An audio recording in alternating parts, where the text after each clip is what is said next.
other while we crank up.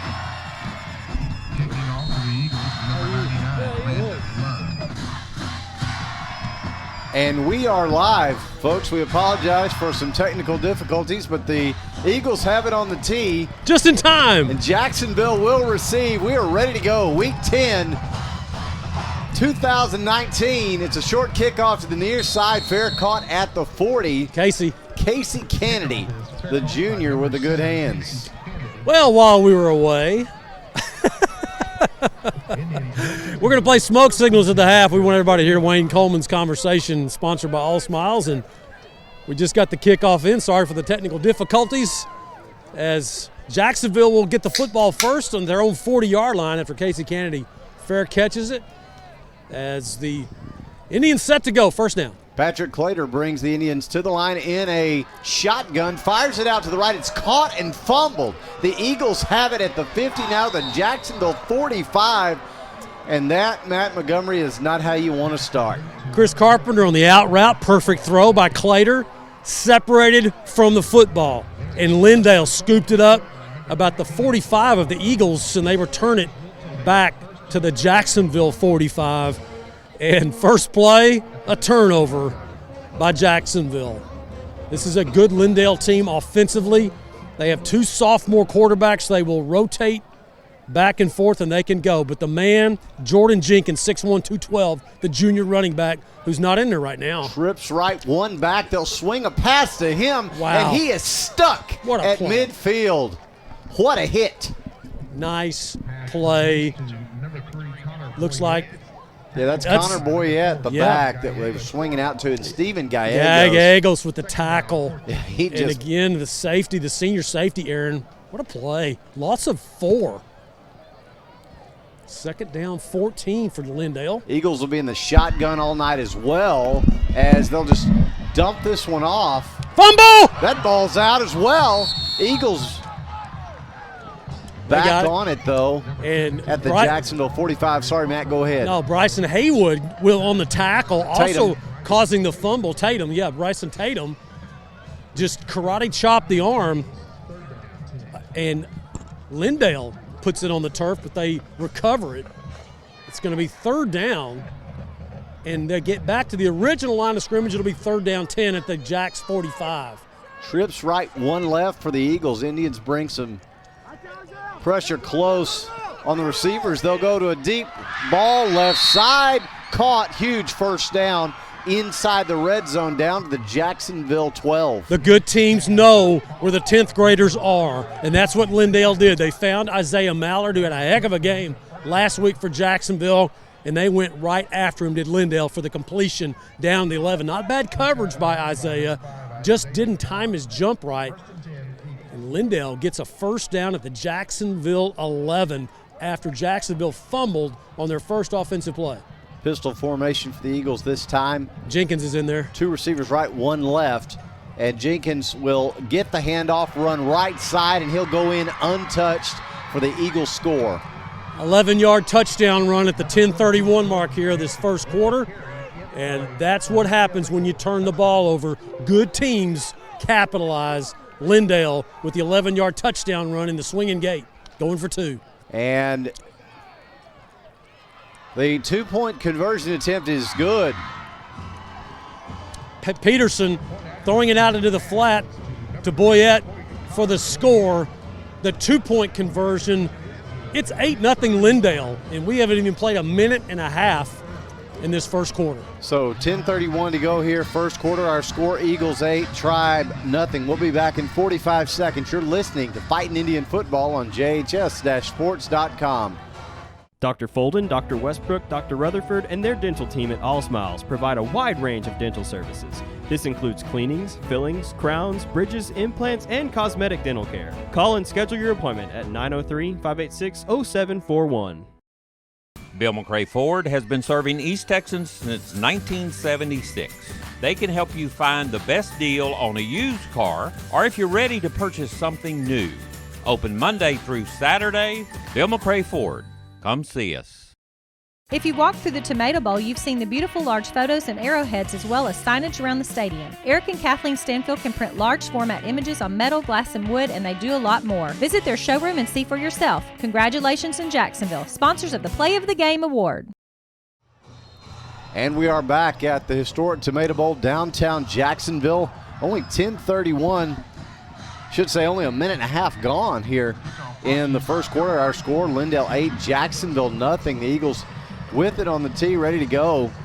And this will be a short kickoff down the middle. Haywood, fielded cleanly Tatum. by Tatum, and he'll cut to his right over the 35 out to about the 37 of Jacksonville, and that's where Clater will come back out trying to get a drive going and hopefully keep the ball for a while. I think that's the second time I've called Bryson Tatum Haywood in this game. In the first minute and a half. I think it is. You remember Bryson Haywood was a great linebacker about 12, 13, 14 years ago. Yes, he was. So, sorry, Bryson. I know who you are. So here's Jacksonville. Second possession. The first one didn't start off too well. They'll start at their own 38. Two Indian receivers right, one left. Handoff straight up the middle. Oh, he fumbled it. And the ball out again. The Eagles have it again. Coughed it up. Down to about the Jacksonville 32, the return. And Aaron Richardson. Boy. 2 plays for Jacksonville offensively, 2 fumbles, and Lindale gets them both. This one will go to the Jacksonville 33-yard line. And, Lindale's good enough. You don't have to help them. You don't have to just give them the football. Aaron Richardson made a nice run, and when he on the second level, he tried to fight out of the tackle, just lost the football. So here's Lindale with the football again, first down at the Jacksonville 33. Their quarterback is Sam Peterson, the sophomore. Trips right, one left for Peterson. He's got one back there with him. He will fake a handoff, roll to his right, down he goes. Richardson. Under pressure, Aaron Richardson from his linebacker position, Matt, making up for that fumble, or trying to anyway. Well, he just made a heck of a play, did Aaron Richardson, and, you like to see somebody after having and that fumble a minute ago was really a mental error more than it was a physical error. Lindale didn't cause the fumble. Aaron just didn't take care of the football as he was fighting for that extra yardage. He does come back and make a nice tackle, loss of 8 on the play, second down 18. 2 receivers each way as handoff this time goes straight up the middle, and they are in again. Touchdown, Eagles. It's the big fella with his second touchdown, Jordan Jenkins. And he gets the score, and now Lindale keeps their offense in with the swinging gate. Swinging gate again. Yeah, guys, this is going to get very ugly. First train. Peterson now pitches out to his left. Good play. It's caught and a huge hit there. Gallegos. Yeah, the extra point no good as Gallegos upends Peterson, Jenkins that time. So 9:27 to go first quarter. If you're just joining us, it's already Lindale 14, Jacksonville nothing. We'll be back in 45 seconds. You're listening to Fighting Indian Football on JHS-sports.com. Since 1953, Hubert Glass Oil has been serving East Texans the finest automotive fuels and lubricants.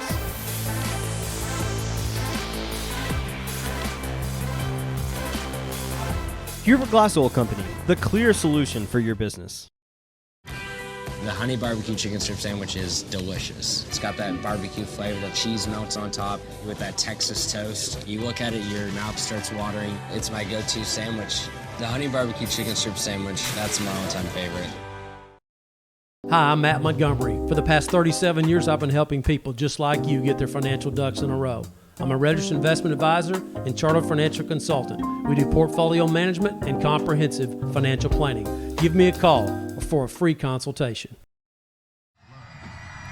Welcome back to the historic Tomato Bowl, downtown Jacksonville. 9:27 to go first quarter. Lindale on top 14-0, kicking off again to the Fighting Indians, who've had 2 plays and 2 fumbles. This one again fielded up the middle by Richardson. A short return this time out to about the 35 where they'll spot him. You keep turning the football over to Lindale, and they're going to score all night long. Hey, where's my bell? That's pretty good. That's pretty good. All right, we got a bunch of Eagle references tonight, everybody. Pay attention. You know, the Eagles, the band, the Eagles. We're playing the Eagles. We're going to have some references. Ring your bell when you hear one. At this rate, it looks like for Jacksonville there could be a heartache tonight. Yeah, well, you stole that one from me. Sorry. I got a lot more, too, but I'll let you.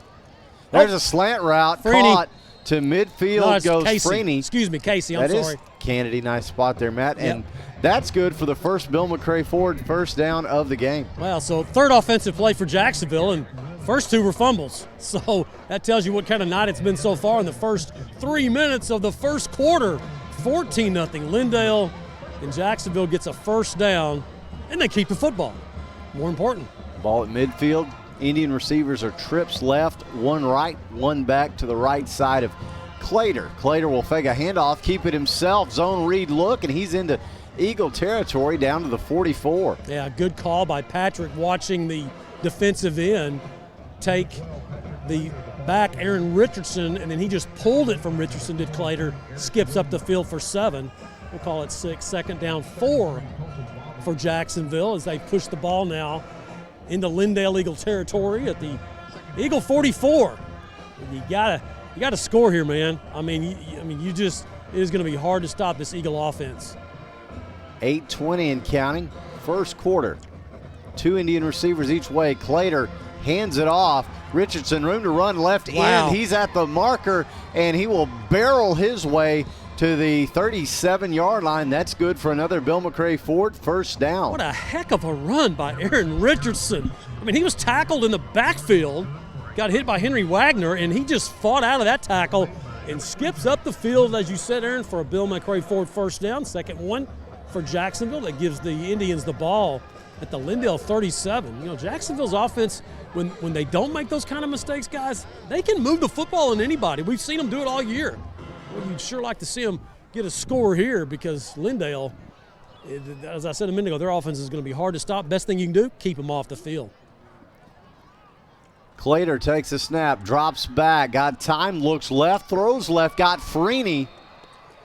He caught it. He caught it. That is good for another Bill McCray Ford first down. This one sitting just outside the red zone now. Boy, Clater is on these first few throws that I've seen him make down here in the field. He is laser locked in. Beautiful throw on the out route to Freeney. Perfect timing. First down Jacksonville at the 21 of Lindale.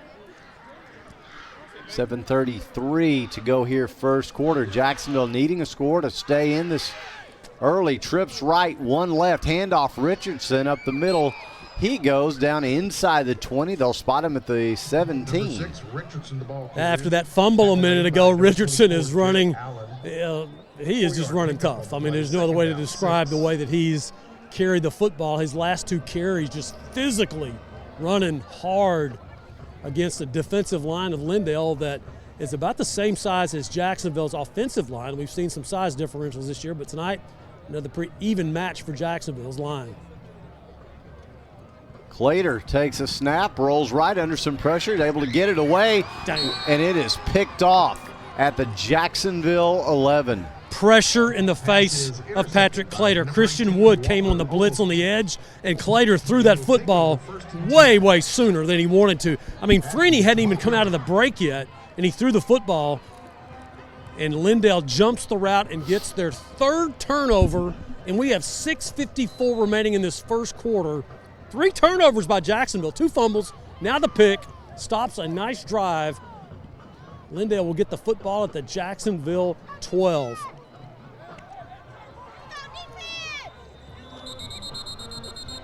Whistles blow this one dead. Should be procedure against Lindale. Let's see. Boy, they came out in a tight wing tee. Did you see that? They did. And they were playing a little hurry up right there. They came out of the huddle and sprinted to the line, did Lindale. They just didn't get set, so it'll be 1st and 15. Lindale 14, Jacksonville nothing. The early story, 3 turnovers by Jacksonville, 2 fumbles, now an interception that gives Lindale the ball back.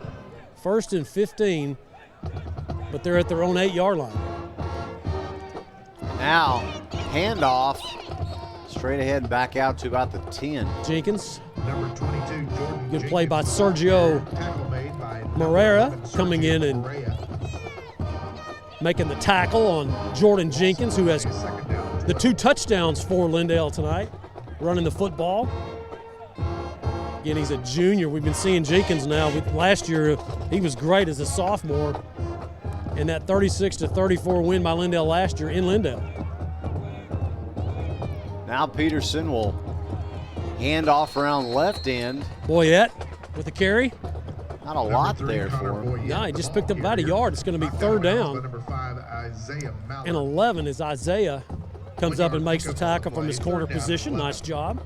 So 3rd and 11 for Lindale as the quarterback, Sam Peterson, 6'2", 163-pound sophomore, gets the play call from his coach, Chris Cochran. Still on that wing T look, Aaron. Peterson this time fakes a handoff, rolls right, going to throw out of this to Jenkins. He's down. And he's down. He had to go down to a knee to catch it. Boy, good thing too, Back Aaron. at about the 6.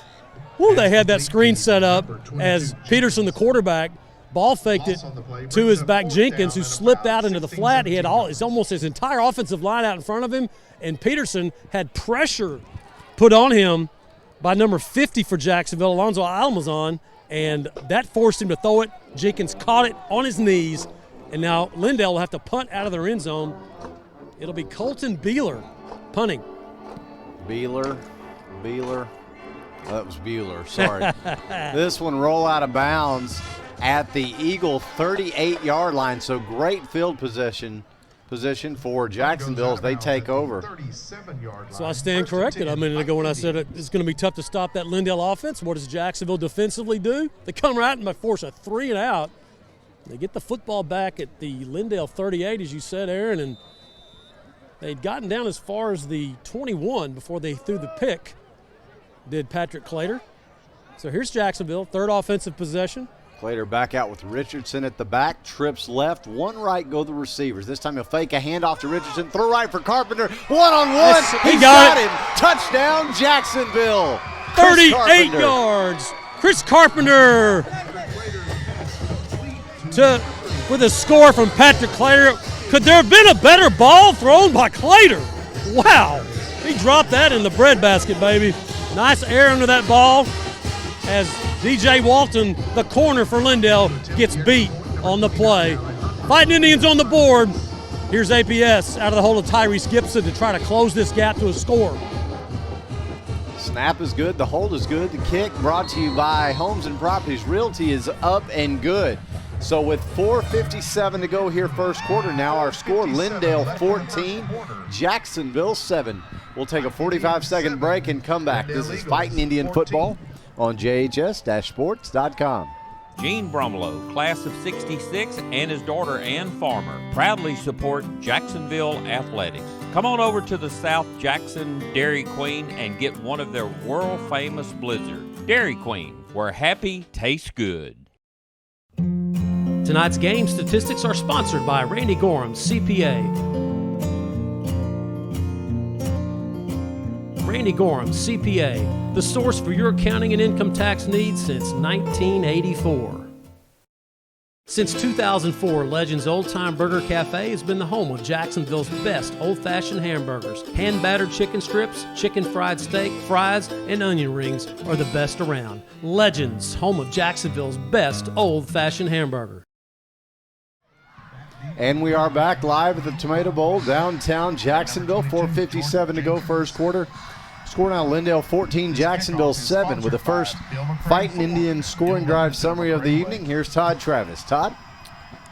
One play, covered 37 yards, finishing with a touchdown by Chris Carpenter, making the score Indians 7, Eagles 14. Well, a couple of guys with some makeup time, and we saw it on that drive earlier when Aaron Richardson was running hard after his fumble.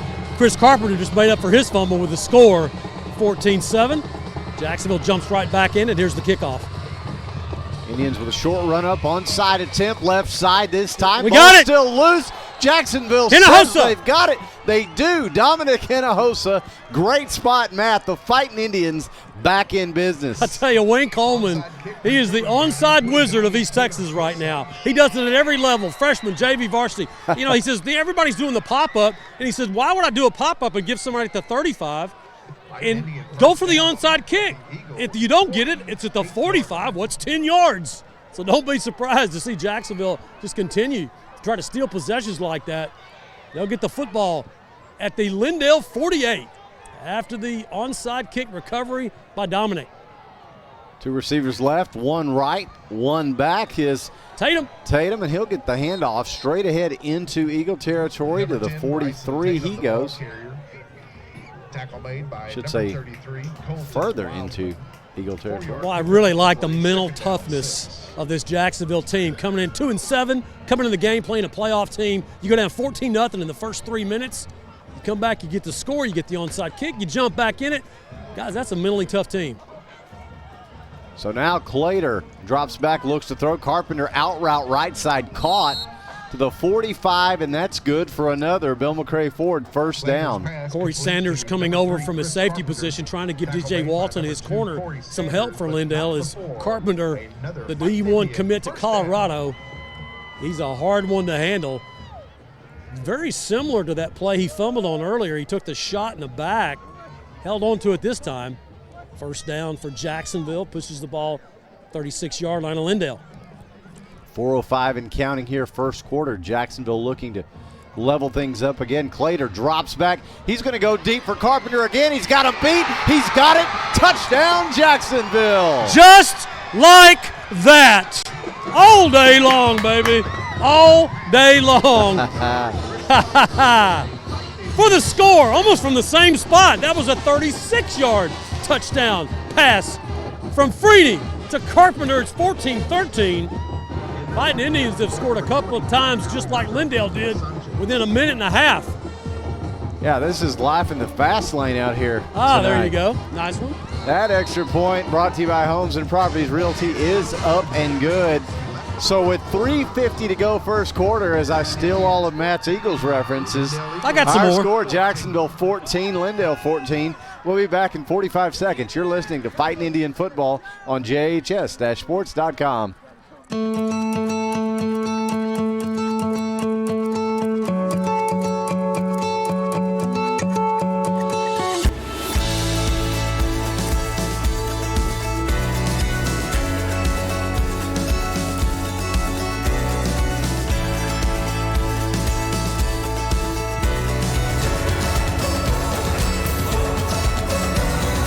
Boston Bank. You've known us all along. That 100% beef Whataburger takes 2 hands and all of your attention. So yeah, now's the time to sneak that fry. Good thing there's plenty to savor. Good thing there's Whataburger. And we are back at the historic Tomato Bowl downtown Jacksonville. If you're just joining us, it's been a wild one already. 3:50 to go first quarter. Our score, Jacksonville 14 and Lindale 14. So Matt, Jacksonville showing some good fight to get back in a game that could have gotten out of hand in a hurry. Boy, just 2 quick scores. Clater to Carpenter. Here's the kickoff. Onside. Onside, left side, high bounce this time. Fielded cleanly by the Eagles, though, at the 47. They're 47. They'll start there. And see, that's what we're talking about, as number 18, Walker Oglesby, gets it for Lindale on the onside kick. You know, it's at the 47. And if you do the high pop-up and they get any kind of return, it's going to be to the 38 to the 40. So take your shot. They got it the first time, didn't get it there. Here's Lindale, first down at their own 47. Pulled it. Peterson fakes a handoff, takes it himself to midfield, straight up the middle. Boy, what a nice play by Kevin Hernandez, the junior linebacker for Jacksonville, just seeing the zone read, staying with Jenkins, and by staying with Jenkins, he forces the quarterback, Peterson, to keep the football. And boy, you keep the football and you go in the middle, you're going to meet a little Bryson Tatum, and that's what happened. Does pick up 3, does Peterson. 2 receivers right, 1 left. This time handoff is to Peterson, right side running. Lots of room to run. First down and more. Jenkins. Jenkins down inside the 30 of Jacksonville. See exactly where they spot him. Maybe a little bit short of that mark. See where they. So it is a first down as Jordan Jenkins got that edge. The 34. Thanks, Todd. Stretch play. Picks up the first down to the Jacksonville 34.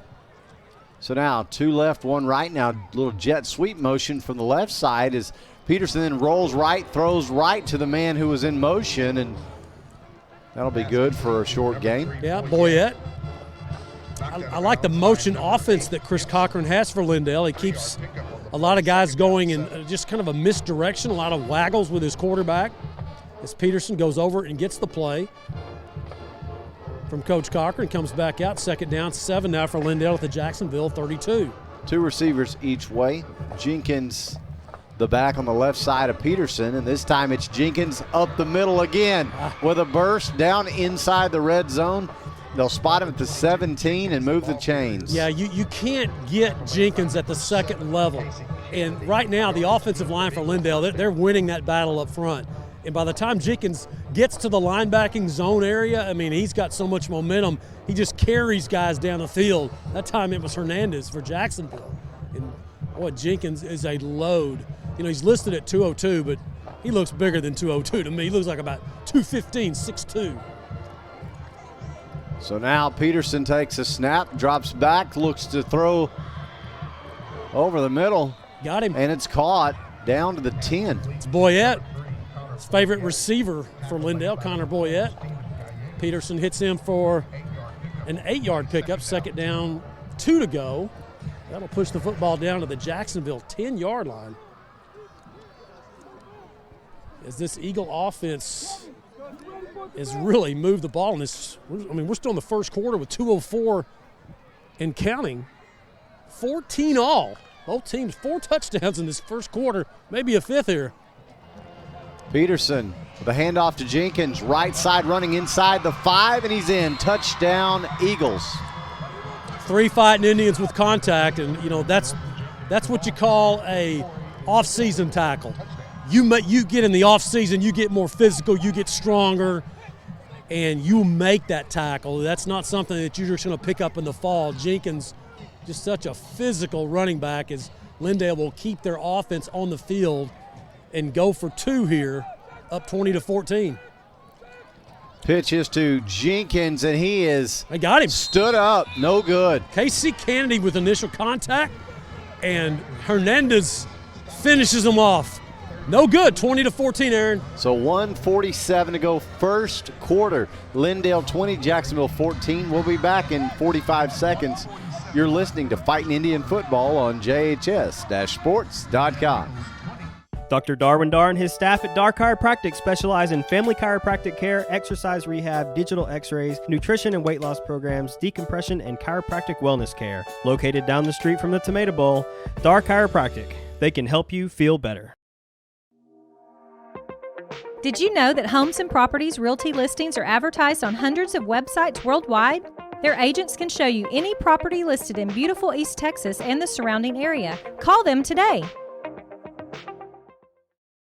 Since 1952, Texas Farm Bureau Insurance has been protecting their customers with life, auto, and homeowners insurance. Call Andy Calcoat in the Rusk office at 903-683-2576. Andy's years of experience will help you find the right coverage for you and your family. And we are back to the historic Tomato Bowl, downtown Jacksonville. 1:47 to go, first quarter. Lindale on top 20-14. A short kickoff fielded Casey by Kennedy, the up man on the left side. He's out over the Jacksonville 40, down to about the 44. That's where the Indians will start with 1:41 to go. Well, what a slugfest we're having here tonight at Tomato Bowl, and the final game of the regular season is 5 touchdowns with 1:41 remaining in this first quarter. Lindale 20, Jacksonville 14. And boy, the loneliest guy in the field is now off the field. DJ Walton, who's been just burned by Chris Carpenter twice, he will check out and give way to Jacob Seaford at that corner position. Good luck, Jacob. You're going to need it with Chris. 2 receivers left, 1 right for the Indians. This time the ball is out as it was handed off. What's happening? Come on now. Jacksonville back on it, however. Bad exchanges. Richardson's just shrugging his shoulders right now as he didn't think that Patrick Clater was going to hand the ball to him. It was a zone read. And I don't know what Aaron was thinking right there. He's coming out. Wayne Coleman gives the play call to his offensive unit. About 5 of them came over there to hear it. Casey will check out. Bryson Tatum will check in at running back. Loss of 2 by Aaron after the fumble recovery. 2nd and 12. Tight coverage on the receivers. This time is Clater. Fakes, handoff, keeps. He's over midfield, cutting to his right, and finally upended about the Eagle 48-yard line. Oh, gosh, he was so close to breaking that. Eric Williams trips him up, and Williams 5'9", 148. You can't get tackled by that guy. You got to get past him. He's not big enough to make that tackle on you, Patrick Clater. You're about 185. You got to go. He does pick up a nice gain of about 10, so it's 3rd, much more makeable 2 for Jacksonville, the Lindale 47. Clater claps, calls for the ball, hands off, straight ahead. First down yardage, another Bill McCray Ford first down to the 45. Tatum with the carry, running right behind Kobe Anderson. As the Indians get that Bill McCray Ford first down, clock goes down to 15 and counting. I think Wayne Coleman may just let this clock run out here. There's no wind advantage by either team going either way. The flag is just laying on the pole, so Wayne Coleman's going to bring his team over, let the clock run out. We'll end this first quarter, Aaron. So at the end of 1, our score, Lindale 20 and Jacksonville 14. We will be back in 45 seconds. You're listening to Jacksonville Fighting Indian Football on JHS-sports.com. Come see us at Dairy Queen on South Jackson before or after every Fighting Indian game to try our family favorites meal. Dairy Queen, where happy tastes good. Bill McCray Ford has been serving East Texans since 1976. They can help you find the best deal on a used car or if you're ready to purchase something new. Open Monday through Saturday. Bill McCray Ford. Come see us. Dr. Folden, Dr. Westbrook, Dr. Rutherford, and their dental team at All Smiles provide a wide range of dental services. This includes cleanings, fillings, crowns, bridges, implants, and cosmetic dental care. Call and schedule your appointment at 903-586-0741. And we are back live at the historic Tomato Bowl, downtown Jacksonville, as we get ready to start the second quarter of play. Jacksonville trailing Lindale by a score of 20-14, but the Indians have it 1st and 10 at the Lindale 45. They'll have 2 receivers on each side of the formation. Now 1 in motion from the right to the left. A handoff Tatum! Straight ahead to Tatum, and he will burst his way down inside Lindale territory, inside the 30, down to about the 22.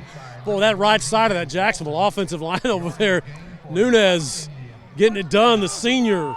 Jeremy Singleton, the senior, just clearing it out over there for Bryson Tatum, who just barrels down the field to the Lindale 22-yard line, first down, Jacksonville. Tatum will stay in at running back. The Fighting Indians, they're not going to go away, Lindale. Jacksonville looking for that first win here at the Tomato Bowl. The trouble.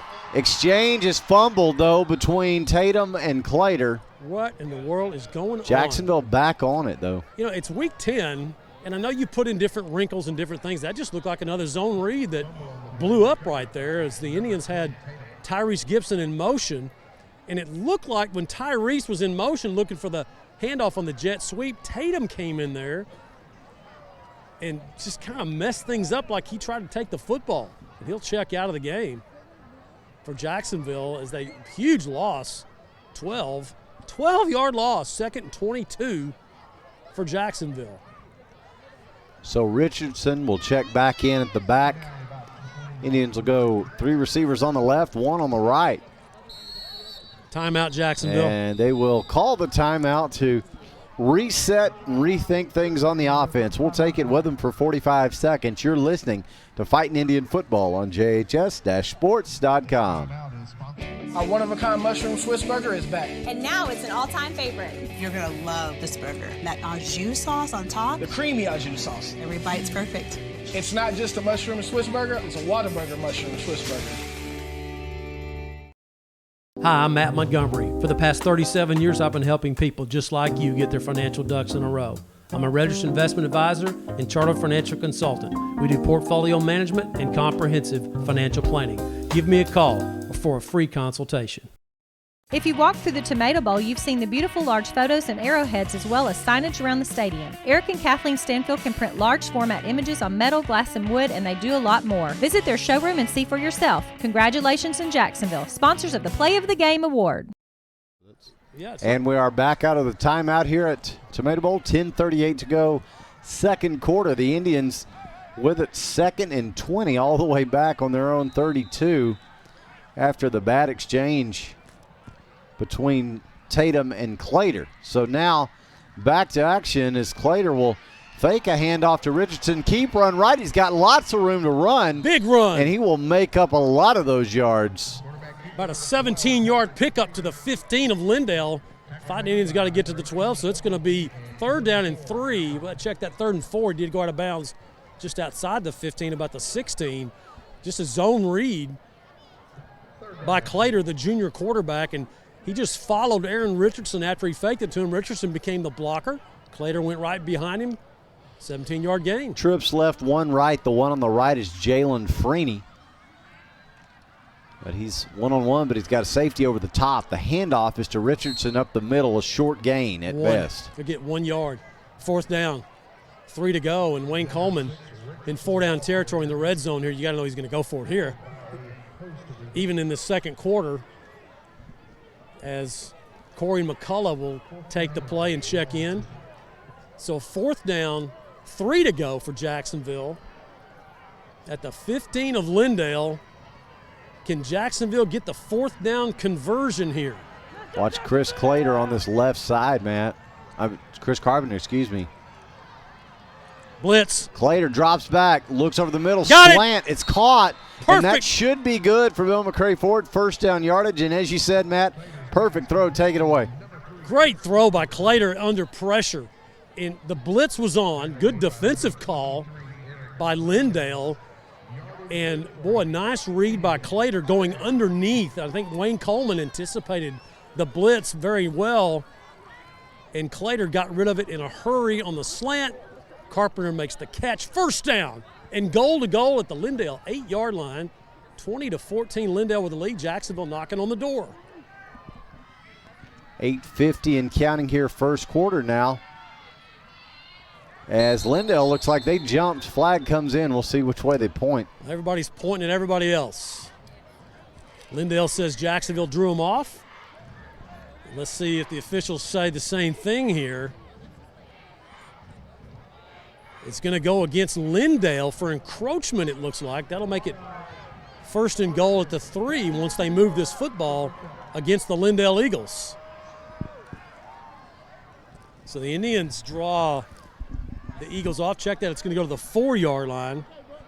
Marco Nunez signaling. Yep, it's against you, Lindale. So here we go. 1st and goal at the 4 now for Jacksonville. Wouldn't it be poetic if Clater ran this in and then an extra point gave him the lead? The handoff, though, is to Richardson. Nowhere. Loss. Big loss of 3. Yeah, Gosh. Well, 2, actually. They gave him a good spot. Just thinking that would be a good way to exercise some of those demons from last week. Yeah. So Lindale playing their linebackers really tight behind their defensive line, and as soon as they see Clater going to that zone read, handoff position, they just come. They just shoot the gap. You got to believe if Clater can just pull it and drop one over the top, you get a score. So now back to action we go. This time Clater going to throw left, slant route, got Easy. Carpenter again, touchdown. Easy peasy, baby. Oh, my goodness. I tell you, when you got Carpenter on that slant route like that and you're a quarterback and you're Clater, it's a peaceful, easy feeling, baby, against the Eagles. There you go. For the score, 20-20.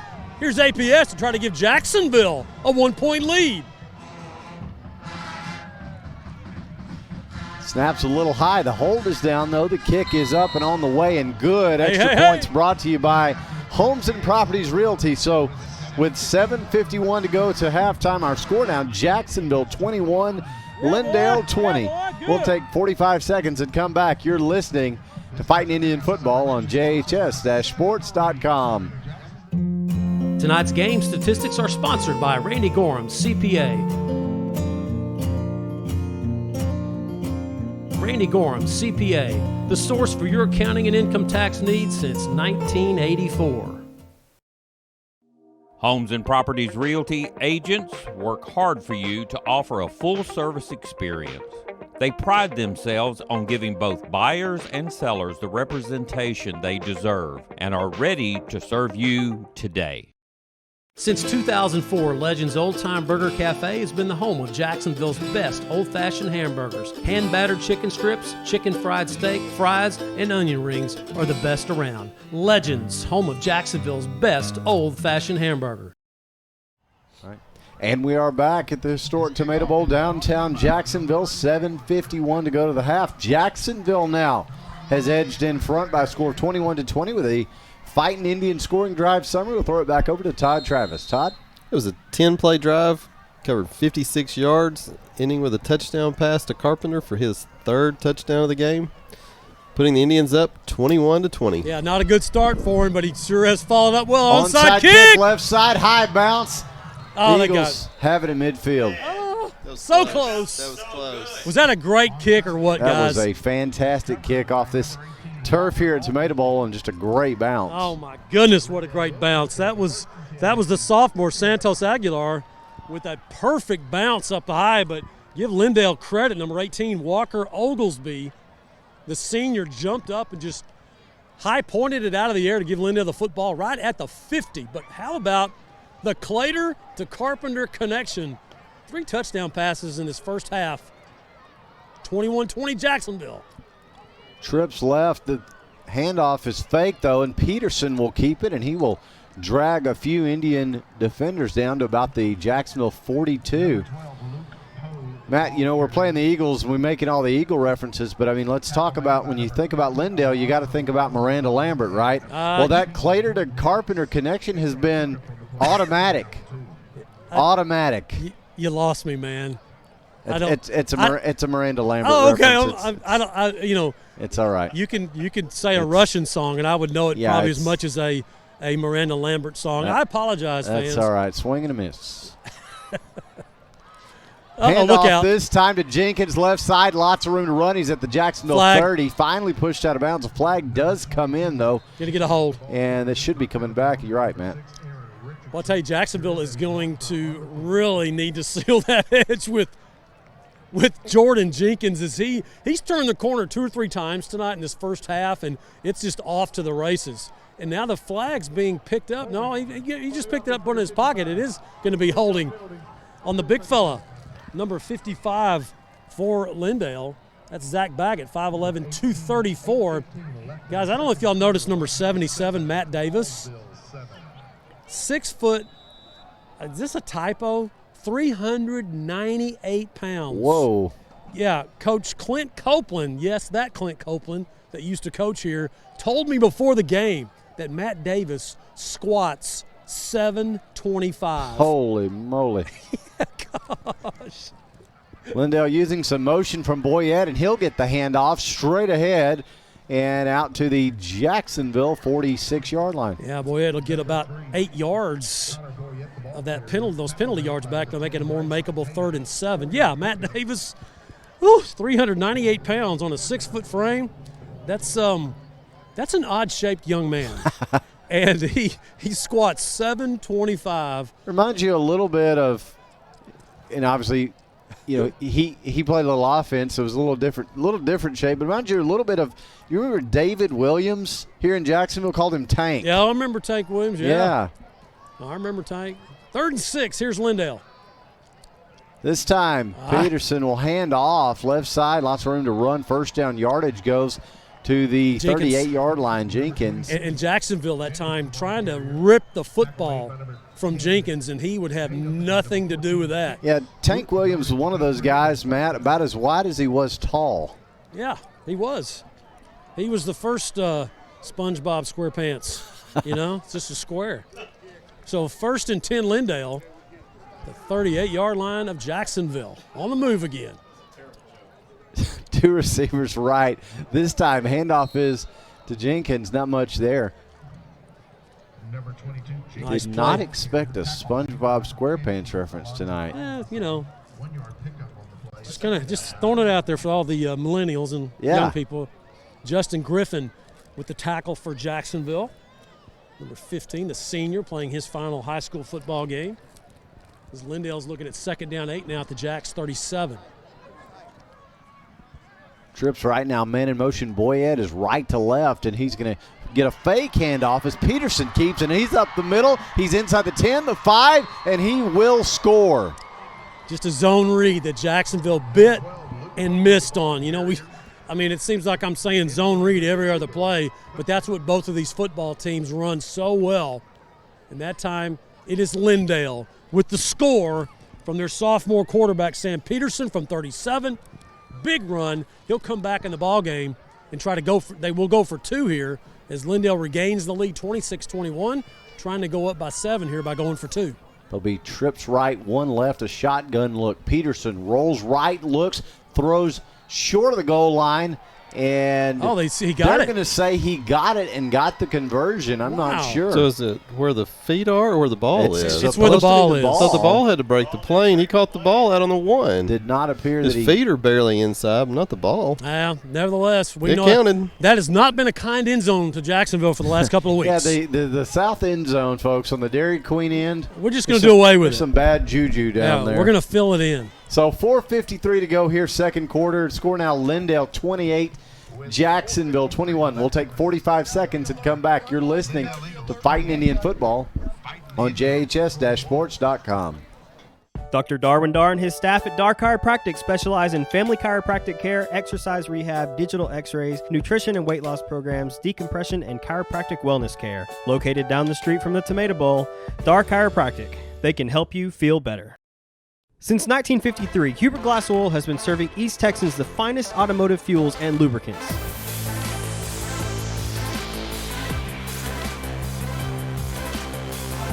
Hubert Glass Oil Company, the clear solution for your business.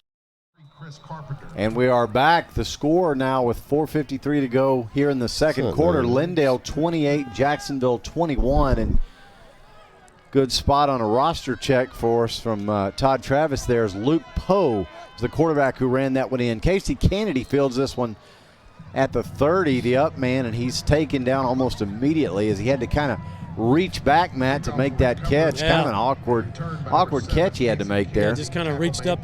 You don't see guys reaching up and high pointing a kickoff like that, but that's what he did. As Chris Berman would say, Luke Edgar Allen Poe. Yeah. So Lindale with the football at their own 30.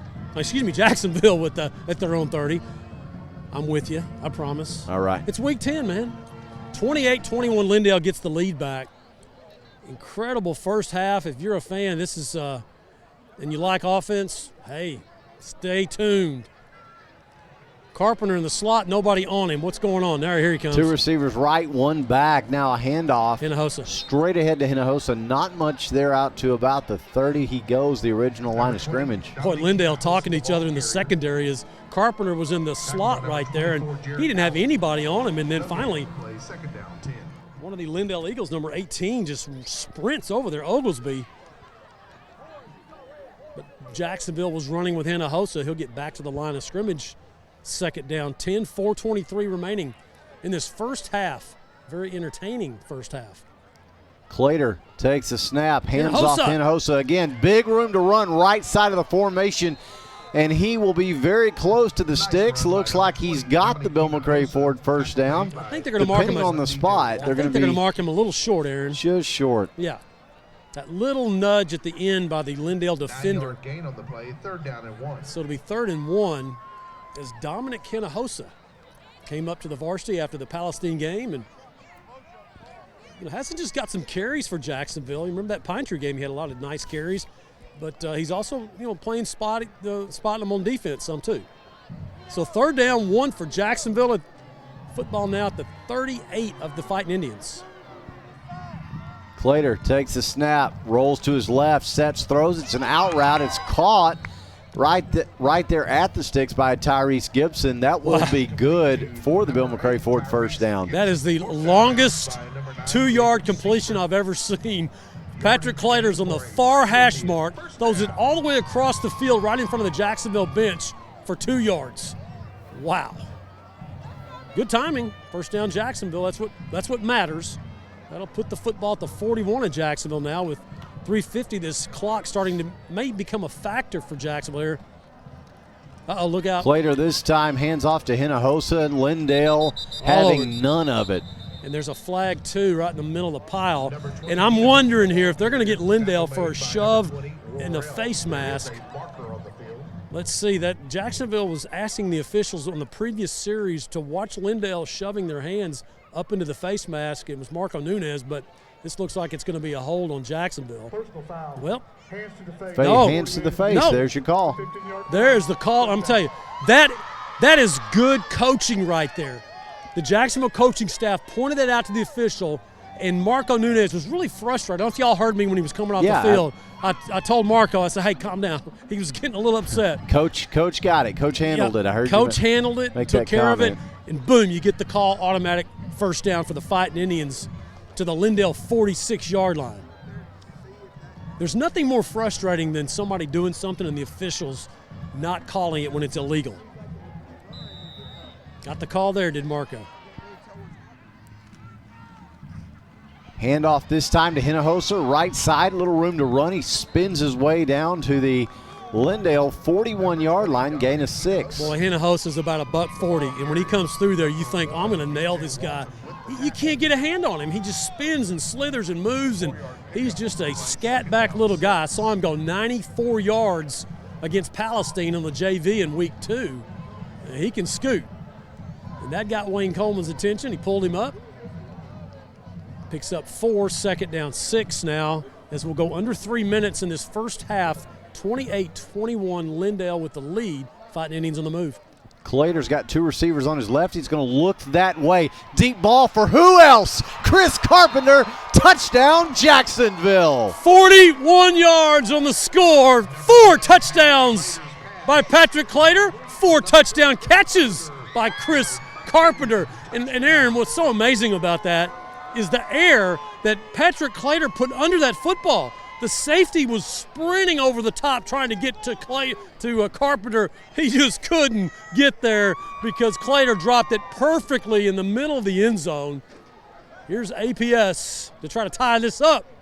Kick is on the way, brought to you by Homes and Properties Realty, and it is good. So with 2:49 to go to halftime, our score, Jacksonville 28, Lindale 28. We've got a shootout. We'll be back in 45 seconds. You're listening to Fighting Indian Football on JHS-sports.com.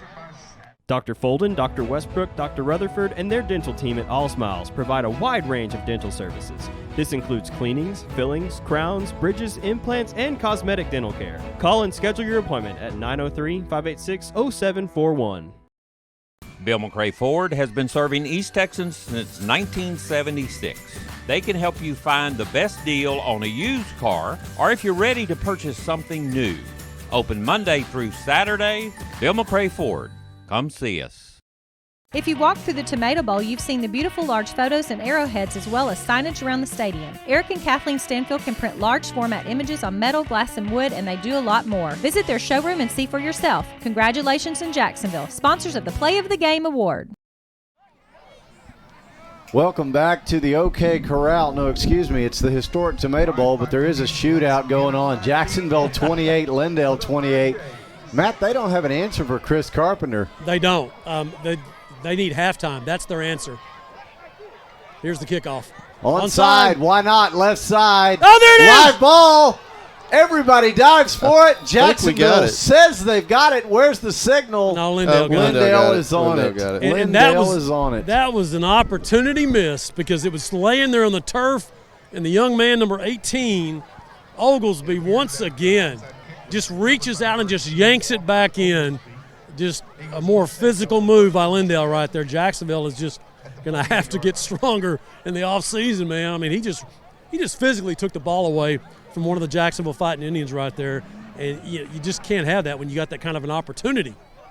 So Lindale gets the football again, 48-yard line of Lindale after Jacksonville's 4th onside kick.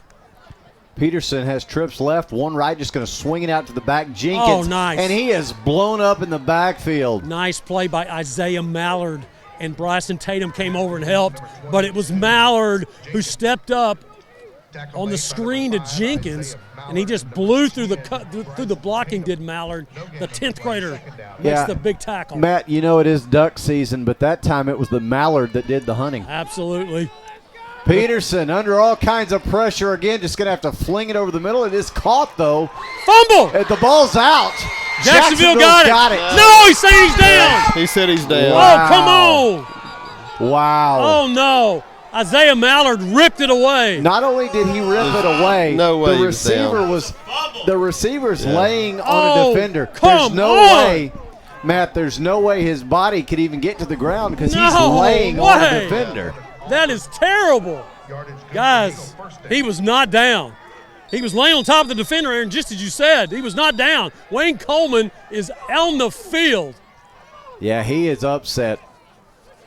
You know, some of these, it's almost like it's almost sometimes like we know who's supposed to win this game.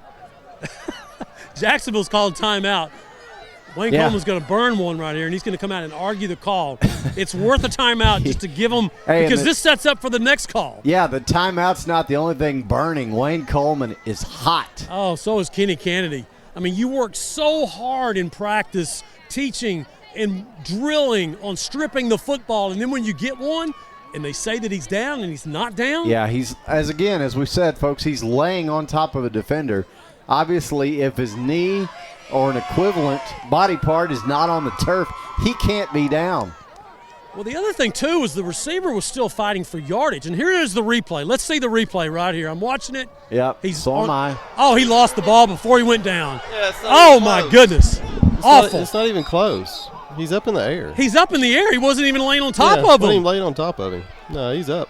Oh, wow. Awful call. How do you run in and call that? And that's why referees don't like jumbotrons. Yeah. They're getting an earful now, baby. All right, now if you're Jacksonville, refocus. It's first down Lindale. Don't get beat deep here because you're angry.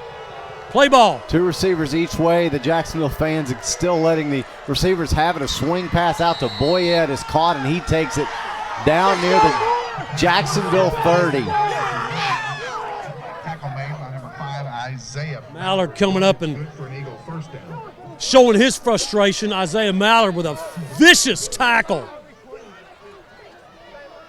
Lindale does pick up another first down, though, to the Jacksonville 29. 2:04 remaining as the quarterback Peterson going to have to run with it, but he's got lots of room, and he'll take it to the Jacksonville 20.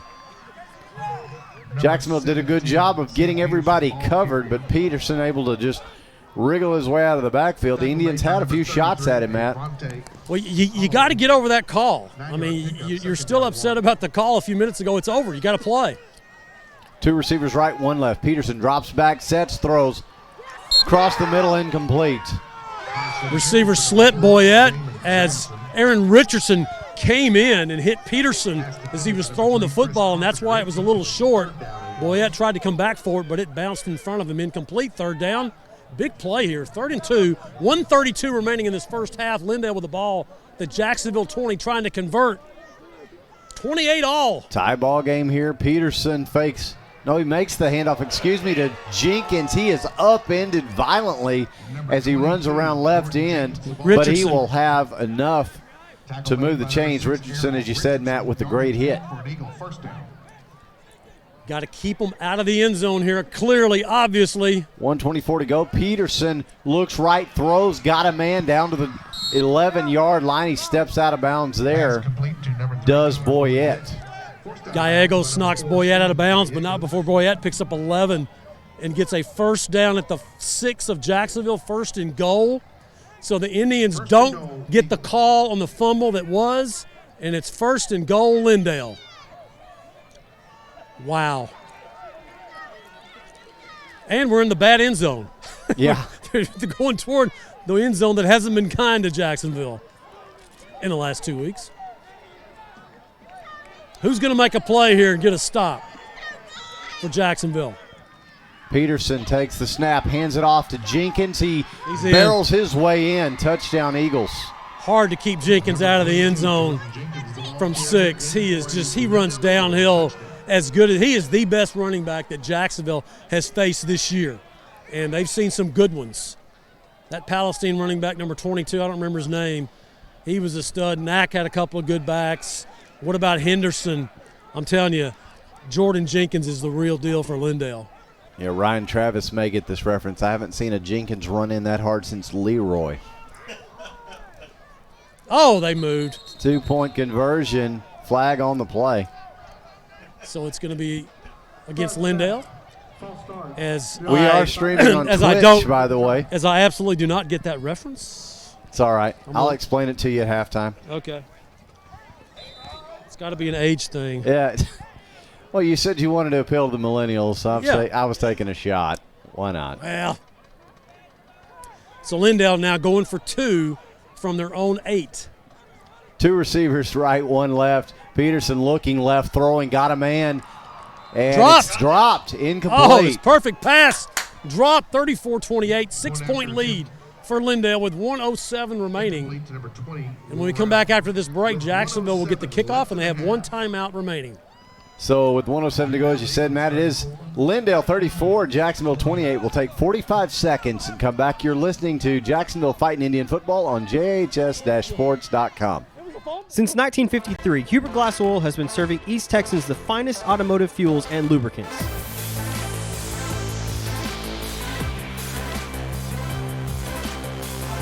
Hubert Glass Oil Company, the clear solution for your business. The honey barbecue chicken strip sandwich is delicious. It's got that barbecue flavor, the cheese melts on top with that Texas toast. You look at it, your mouth starts watering. It's my go-to sandwich. The honey barbecue chicken strip sandwich, that's my all-time favorite. Hi, I'm Matt Montgomery. For the past 37 years, I've been helping people just like you get their financial ducks in a row.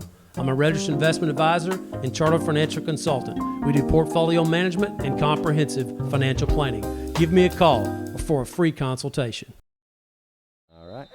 And we are back here at the historic Tomato Bowl, downtown Jacksonville. Aaron Swink, Matt Montgomery, Todd Travis, and Ryan Travis along with you on JHS-sports.com. 1:07 to go until halftime, and our score now, Lindale 34, Jacksonville 28, as the Eagles put it back into play, but it will go out of bounds on the far side, and they'll draw a flag. Yep, and Jacksonville would benefit from that because they'll take the football after the penalty toward the 38-yard line, maybe 40. So, Matt, Leroy Jenkins.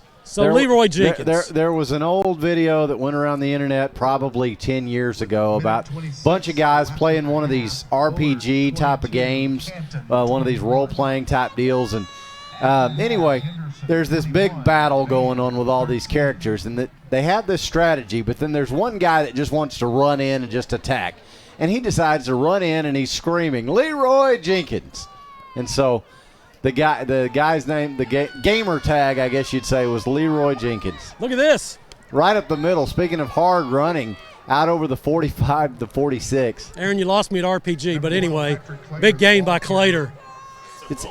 It's a role-playing game. It's one of those video games. RPG. It's a video game thing. Okay. Yeah. Yeah, I hadn't played a video game since Pac-Man, so just letting you know. Yeah, it's one of those things that you would stream on Twitch, by the way, folks. So if you're streaming us on Twitch, check out some gaming while you're there. Handoff this time up the middle and into Lindale territory down to the 42. Richardson with a carry that'll stop the clock with 41 seconds. They'll move the chains and start the clock now. Before the chains get started, Indians have 1 timeout. Clock's turned on. It's 35 seconds. Ball at the Lindale 36, first down Jacksonville.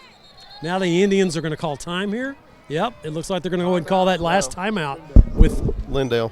Oh, Lindale called it. Thank you, Todd. Appreciate that. 32 seconds. That'll stop it. Stay with us, fans. At the half, we'll have the Whataburger halftime report. We'll have the Jacksonville High School Band along with the Cherokee Charmers. Jacksonville Majorettes will perform, and then Todd will be along with the Rainey Gorham statistics at the half. Matt, we're also going to go ahead and try to see if we can get smoke signals in. Yeah, we're going to get smoke signals since we didn't or had a little technical difficulties. Thank you, Microsoft.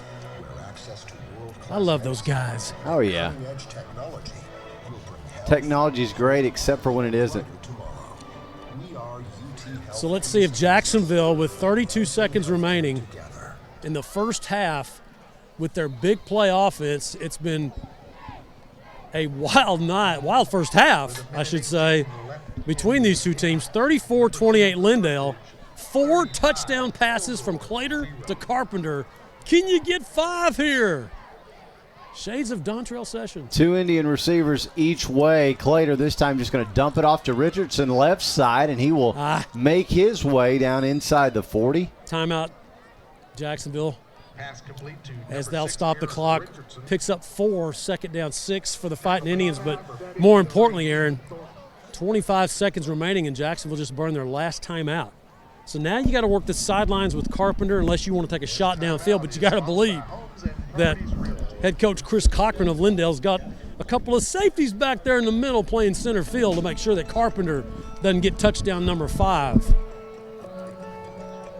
You know, at this point, Matt, I'm not sure if it would matter. Carpenter looks like he's able to do whatever he wants against anybody so far. But I got one word for you, Freeney, and I got another word for you, Gibson. I mean, so if you got people on those two guys, they can burn you as well. Last week, Freeney caught 2 touchdown passes against Mount Pleasant when they shut Carpenter down.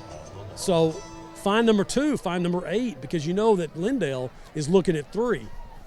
So here we go. 25 seconds, no timeouts for Jacksonville at the Lindale 42, 2nd and 6. Just one safety back, but he's shading to Carpenter's side on the left side. But he got it. It's an out route to Carpenter. It's caught. He's out of bounds at the 24. That'll stop the clock and move the chains with another Bill McCray Ford first down. Well, they'll keep the clock stopped because he did go out of bounds, and they won't start it here because obviously he goes out of bounds, stops it at 20 seconds, first down, perfect pass to Carpenter. First down at the 24 of Lindale. Clater takes the snap, drops back, time to set. Looks for Carpenter on the out route again. Gosh, he got it again. It's caught. Again, he goes out of bounds and stops the clock down to the 12. Boy, they are working that sideline. It just looks like an NFL team working that sideline on the 2-minute drill. And that's another Bill McCray Ford first down. They'll spot him actually at the 13. With 15 seconds to go, the clock is stopped. If something happens in the middle of the field, you got to get up and spike the ball here. Clater takes the snap, fakes a handoff, throws over the middle, and it's intercepted. Golly. It's intercepted. He spun down about the 7 with 7 seconds to go. But Patrick Clater was looking on a slant, but he just floated it, man. Well, he was throwing it to his H-back coming out of the backfield, Casey Kennedy. And Kennedy ran a banana route coming out of there, and he just didn't get the end of the banana turn before Clater released the football, and the free safety was just waiting on it. Just stepped right in front of Casey for the pick. And now with 7 seconds, Lindale will just run the clock out, and we'll talk with head coach Wayne Coleman here with our All Smiles halftime interview. We're going to go in 34-28 Lindale in a very entertaining but frustrating first half for Jacksonville. Even though you're down 6, it just feels worse because you just didn't get that call a minute ago. And, of course, Lindale turned that into a score. Very painful. All right, we're going to get Coach Coleman here. Coach, I don't want to talk about the calls and everything. Your team's playing pretty good football right now. You're throwing the ball well. You're running the ball well. Had some turnovers that you overcame. That's what I remember most about this first half. Oh, these kids are never going to quit. I don't care what the score is. I mean, we're going to battle. I'm telling you, this is the highest character kids I've ever coached, and they are not. No matter how bad the calls are against us, that's just going to charge us up more. I mean, you could have folded. You had 3 turnovers, in the first minute and a half, and they scored on both of them. You're down 14-0. You come right back, and, of course, Jenkins, you got to find an answer for him. Oh, yeah, he's a great player. Nobody in the district has stopped him. So, that's a real challenge. We got to maybe get another turnover. So, Coach, good luck in the second half. Thanks, Matt. Head coach Wayne Coleman. Appreciate him coming over for all these halftime interviews, sometimes when they're not so comfortable, even post-game interviews, sponsored by All Smiles Dentistry. Guys, Lindale's about to perform. I'm going to toss it up to you guys for the Randy Gorham halftime stats, smoke signals, and other stuff until Jacksonville's band and Charmers and Majorettes come down on the field. Sounds good, Matt. This is the Whataburger halftime report here at the half. The score is Lindale 34, Jacksonville 28. Halftime stats are brought to you by Randy Gorham CPA, as well as serving Jacksonville as the mayor. Randy is your source for all your income, tax, and accounting needs, and he has been here in Jacksonville since 1984. Todd, Jacksonville, as Matt said, probably a little bit frustrated, but you've got to feel pretty good about being in this ball game only down 6, especially the way you were putting the ball on the turf and turning the ball over early. 4 turnovers in the first half. So lots to break down as far as the numbers. So let's get into it. The Indians finished the first half with 33 plays on offense for 295 yards. They averaged 8.9 yards per play, had 200 yards passing and 95 yards rushing. Quarterback Patrick Clater, 13 completions on 15 attempts for 200 yards, 4 touchdowns, 2 interceptions. So I guess if you count the 2 catches, interceptions by Lindale, he was perfect. 15 out of 15 for the first half. But well, that's kind of like saying didn't quite work that way. That's kind of like saying that Matt Montgomery holds the record for the longest pass in Jacksonville history that went like 99 yards. But if you ask Matt, it went the other way. Okay. Probably good thing he's taking his break and as his mic turns not off. listening to us. I hope not. All right. Yeah. Our leading receiver in the first half, Chris Carpenter, 9 catches, 164 yards, and 4 touchdowns. We had Jalen Freeney had 1 catch for 17. Casey Kennedy had 1 for 13. Aaron Richardson 1 for 4 yards, and Tyrese Gibson 1 for 2 yards. Rushing in the first half, quarterback Patrick Clater, 4 carries for 43 yards. Bryson Tatum, 4 for 20. Aaron Richardson, 7 for 19. And Dominic Hinojosa, 3 for 13 yards. So Jacksonville really able to spread it around in the passing game, trying to get the running game going with a few different players there, Todd. But, that's one of the things you're going to have to do here in the second half, because this Lindale offense, as they've showed you, they can score pretty much at will if you give them the ball, if you give them extra possessions so far. And so you want to. We gave them plenty of help at the start. Well, we certainly did. When you one play and you fumble, and then come back one play and fumble, right? And give them a short field both times. Yeah. That's absolutely so. A lot of help there. So ball security is going to be paramount in the second half, and also just ball possession, just time of possession, and trying to keep the ball away from Sam Peterson, especially Jordan Jenkins, who we're struggling to slow him down. As Matt and Coach and Coleman like Coach Coleman said, nobody slowed him down. So you can see why. why. It's not. This is not a problem that's just specific to Jacksonville here in Week 10. Is everybody's had trouble. He's a good-looking back. Yeah, everybody's had trouble with Jordan Jenkins. So the Eagles with 34 points in the first half, and will be getting the ball, so their offense another chance to work here. So let's take a look at the Eagles' numbers, Todd. Maybe they get the ball. We might do another onside That's kick. true. Jacksonville. Maybe we can recover this one. So. Jacksonville has been onside kicking a lot tonight. Every one so far, haven't we? I believe that's right. Yeah. Every kickoff we've onsided. So I would bet money we're going to start with the second half of the onside again. So the Eagles' first half, 28 plays on offense, 242 yards. They had 70 yards passing, 172 yards rushing. Their quarterback, Peterson, had 9 completions on 10 attempts for 70 yards. Their leading rusher was Jordan Jenkins, 10 carries, 111 yards, and 4 touchdowns. And second quarterback came in, Luke Poe, had 2 carries for 45 yards and a touchdown. Their receivers, Boyette had 6 catches for 63. Eric Williams, 1 for 12. And Jordan Jenkins had the one that was tackled in the backfield, so he had a loss on his catch. That's the only way you. The only way we slowed him down. Him is if they throw to him out of the backfield, apparently. So the Lindale High School Marching Band now taking the field with the Eagles up 34-28. The halftime stats have been brought to you by Randy Gorham, CPA. Randy is your source for income tax and accounting needs here in Jacksonville, and he has been since 1984. You're listening to the Whataburger Halftime Report. Whataburger wants to remind you, if you make the order, they'll make it fresh. Guys, how about we take about a 2-minute break, and we'll key up smoke signals and give everybody a chance to hear from Coach Wayne Coleman. We were not able to get those comments in the pregame due to some technical difficulties, so let's step away for 2 minutes. We'll come back and bring you into smoke signals. You're listening to Fighting Indian Football on JHS-sports.com. The honey barbecue chicken strip sandwich is delicious. It's got that barbecue flavor, the cheese melts on top with that Texas toast. You look at it, your mouth starts watering. It's my go-to sandwich. The honey barbecue chicken strip sandwich, that's my all-time favorite.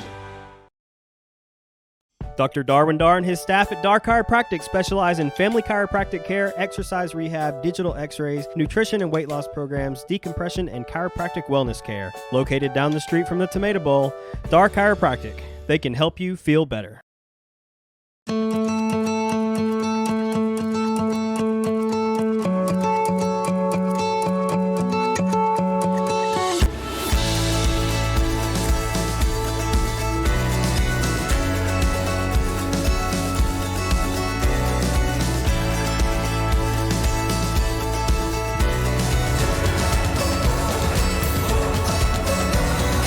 Austin Bank.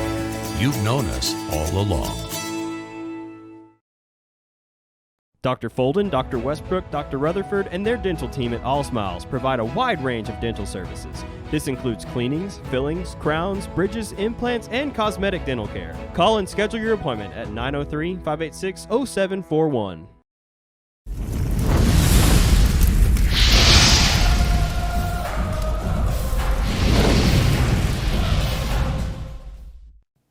Welcome back to Smoke Signals, everyone. I'm Matt Montgomery, along with head football coach and athletic director Wayne Coleman. Coach,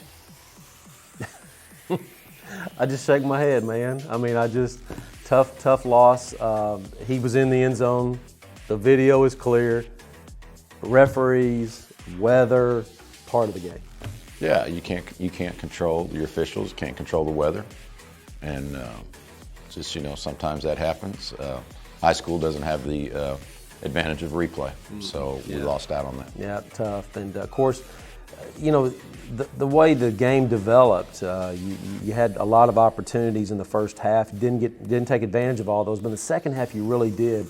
Problem was as you said, they were going to chew up the clock, and like we were talking about yesterday, I was really glad Mount Pleasant scored so quickly at the ends to give your offense an opportunity to move the ball down the field, and you did that.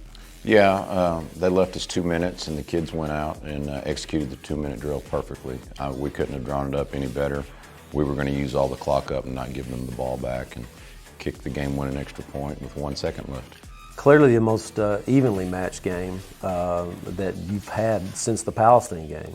Yeah, very similar type athletes on the field. Their skilled kids are really talented like ours are. So we knew going in it was going to be a tight game. Coming back this week after that kind of a loss where you thought you won and you didn't, how the kids' attitudes been? No, they're great. They were very upset Friday night, and we've preached to them all year long about getting up and going to work the next day after a bad day at work. So they bounced right back Monday, ready to go. And a lot of our fans, I look on Facebook and I see people really upset about the call at the end of the game. There's nothing you can do about it. And people are saying, do you call the UIL? What do you do? How do you handle that situation with officials? I mean, you do contact them and let them know, obviously. Sure. You let them know what you saw. You let them know what you saw in the film. You send them a copy of the film. And hopefully they can, learn from their mistake and fix, if it's a mechanical problem, fix that.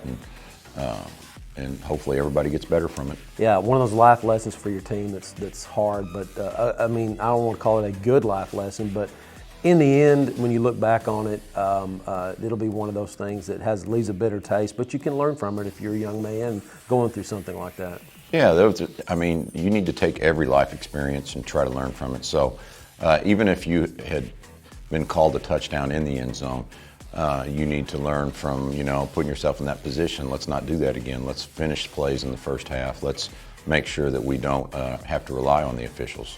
Well, it was a very entertaining game at Tomato Bowl last week. Let's take a look at some of the highlights. Of course, here's Clater hitting post route to Jalen for the score here. Beautiful ball. Freeney had a big game for us. Yeah, 2 TDs, a pick. And here's a big game. We thought this was going to be a 98-yarder to Chris Carpenter. Yeah, very close. Another beautiful ball by Patrick. Had a chance there. Chris just couldn't quite get away from him. Boy, Chris just catches this real quick pass right here, and watch the move he makes right here on this corner. Just, ouch. Yeah, Chris is, he's just getting better every game, and we're going to really miss him next year. And here's Jalen's second touchdown catch. Good ball. Yeah, you can't see it on the video, but he made an incredible double move to get open. He had a great game for us. And here's another senior with one of his best runs, I think, of the year, Aaron Richardson. For sure. This was an incredible run. This was an RPO, and Patrick did a good job of reading the secondary and handing the ball off there. Here's one of those sophomores that'll be back for the next couple of years, Isaiah Mallard, making a heck of a play here, forcing the fumble and also recovering it. Yeah, big play by Isaiah right here. Just really excited about his future with us. Here's Patrick with a nice slicing run on the zone read, runs it in for the score from 4 yards out. Good blocking. It's been a good play for us this year. Patrick's a tough runner. And this was our play of the game by Stephen Gallegos. Nice pick. Beautiful play by Stephen. He's had a really good senior year for us. Here's Patrick firing another strike down here to Freeney. Oh, perfect pass. Yeah, Patrick's done a really good job on the ball over the middle this year. Here we go, Coach. This is the play that wasn't. He clearly gets in the end zone here and just got yanked out really quickly, as we can see here. Yeah, there's a point in that video there where there's only like 6 feet that aren't in the end zone, and they're all linemen. So that's a tough one. And right there, I mean, you saw at the end of the play, he was out of the end zone. Of course, I'm on the goal line. I'm looking up, and I move, and the line judge, or whatever his position's called, is right in front of me. He saw Patrick at that last moment you saw in the video coming out, and he didn't see the first part where he was in. And I got a little upset, I'm sorry. Yeah. I know you did too. Yeah, everybody did. Your kids work so hard, and especially when they execute the 2-minute drill that well, they really. It was beautiful. Yeah, they did. They worked it down to the 10-yard line, and kids did a good job. I mean, you had the way you worked the drive down the field. You had the clock management was really good. You almost had the score with Casey on the little H-back, but didn't happen. But you stopped the clock. Everything worked out great except the call, and that's just life. So. Yeah, it is, and let's not put ourselves in a position where we're relying on officials. Sure. Well, you finish out with Lindale. Lindale's playoff bound. They got a big win last week over Pine Tree that solidified their spot in the playoffs. And this is a good football team, Coach. They can score a lot of points, and they have a great running back. Talk about Lindale, what they do well. They really run the ball well, and because they run the ball so well, their play action is really good. They've rotated quarterbacks a lot this year. Both of them are excellent players, but Jenkins, the running back, can go. Yeah. And he's a load to bring down. He's a big kid. He's 212, 215, and he's a junior, but he'll be a Division I running back. He's big time. Yeah. So talk about obviously they're going to run the ball a lot, and that's something that your defense has struggled with, running the ball. Any different changes to the scheme? Anything trying to stop that? Yeah, you just got to take your chances and load the box and try to hold up in your man coverage as best as you can. And offensively, Lindale's given up some points. So I mean, your offense is the way you guys can get clicking. You should be able to move the ball. Yeah, and they're kind of gonna play. That kind of style of load the box and play a lot of man coverage also. So, and we say that they may watch the last week's tape and say, hey, we got to double cover this guy or that guy or whatever. And Coach Cochran's very creative. He'll do a good job over there of mixing stuff up and trying to confuse our quarterback. Coach, I want to drop down and talk about your sub-varsity teams. Let's talk about your junior varsity. They've had quite a year, and they got a chance Thursday night to to make a name for themselves in the district race, but co-champs. Yeah, they're going for their 5th win Thursday night, and a chance to, if things fell right, get a piece of the title, but for sure get a chance to finish in 2nd place. And so they've had a really good year, and they just keep better every week. And there's we've got a lot of skilled kids on that team. They're going to come up and make plays on Friday night. And then our freshmen had a big win last week over Mount Pleasant. And the thing that I don't think people realize, like on the freshman level, you're trying to get them to run the same schemes you're running on Friday night. So you're asking 14, 15-year-olds now to throw and catch the same routes that you're doing on Friday night. And so we don't get too wrapped up in, let's only throw it to this one guy who's your best receiver, or let's only hand it to this one running back who's your best running back. We try to spread the ball out on Thursday night with our freshmen and get everybody a chance to touch the ball, because those are the kids that are going to have to make the plays in the future.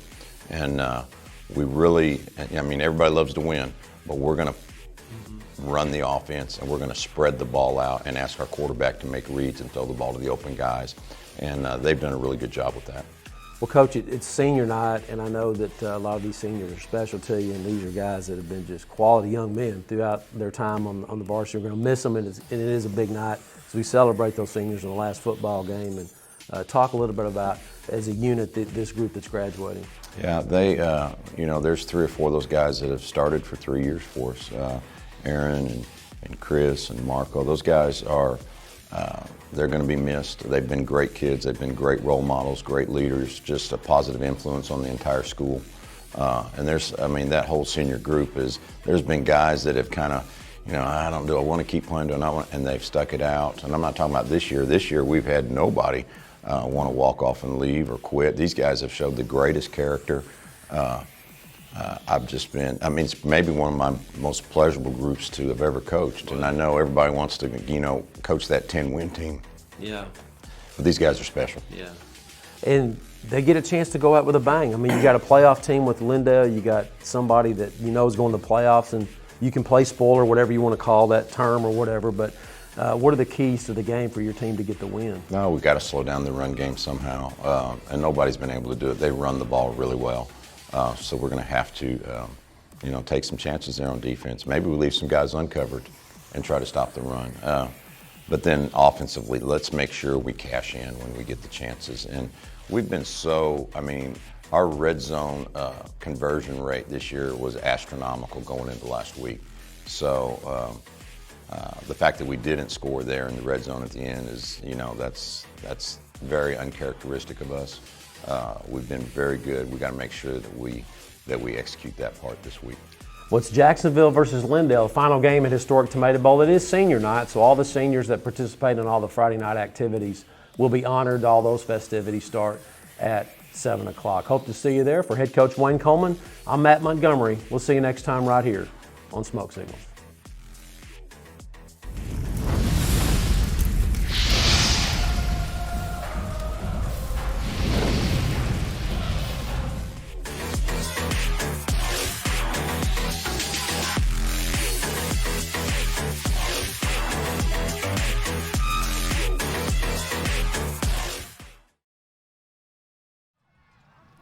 And we are back live at the Historic Tomato Bowl, downtown Jacksonville. Halftime continues. This is the Whataburger Halftime Report.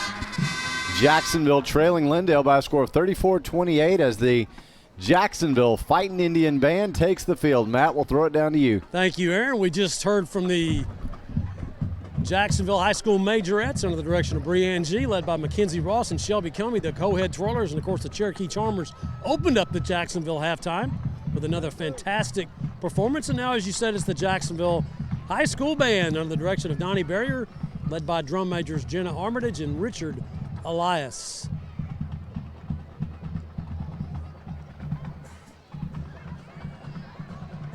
Coming off their Division I rating at SFA a few weeks ago, the Fighting Indian Band always ready to go.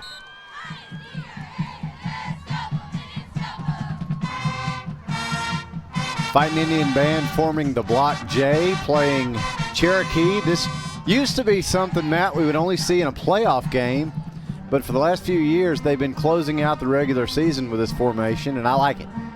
Boy, I do too. I like to see them do it every week. But you want to save the cool stuff for special occasions, and of course tonight is senior night at Tomato Bowl, the last game of the season. As families come and celebrate, good crowd tonight. Good to see them out, and not only are they being entertained by a heck of a football game, 34-28, Lindale with a 6-point lead at the half. But boy, both bands putting on a great performance, both drill teams. Now it's Jacksonville's turn. Let's listen in.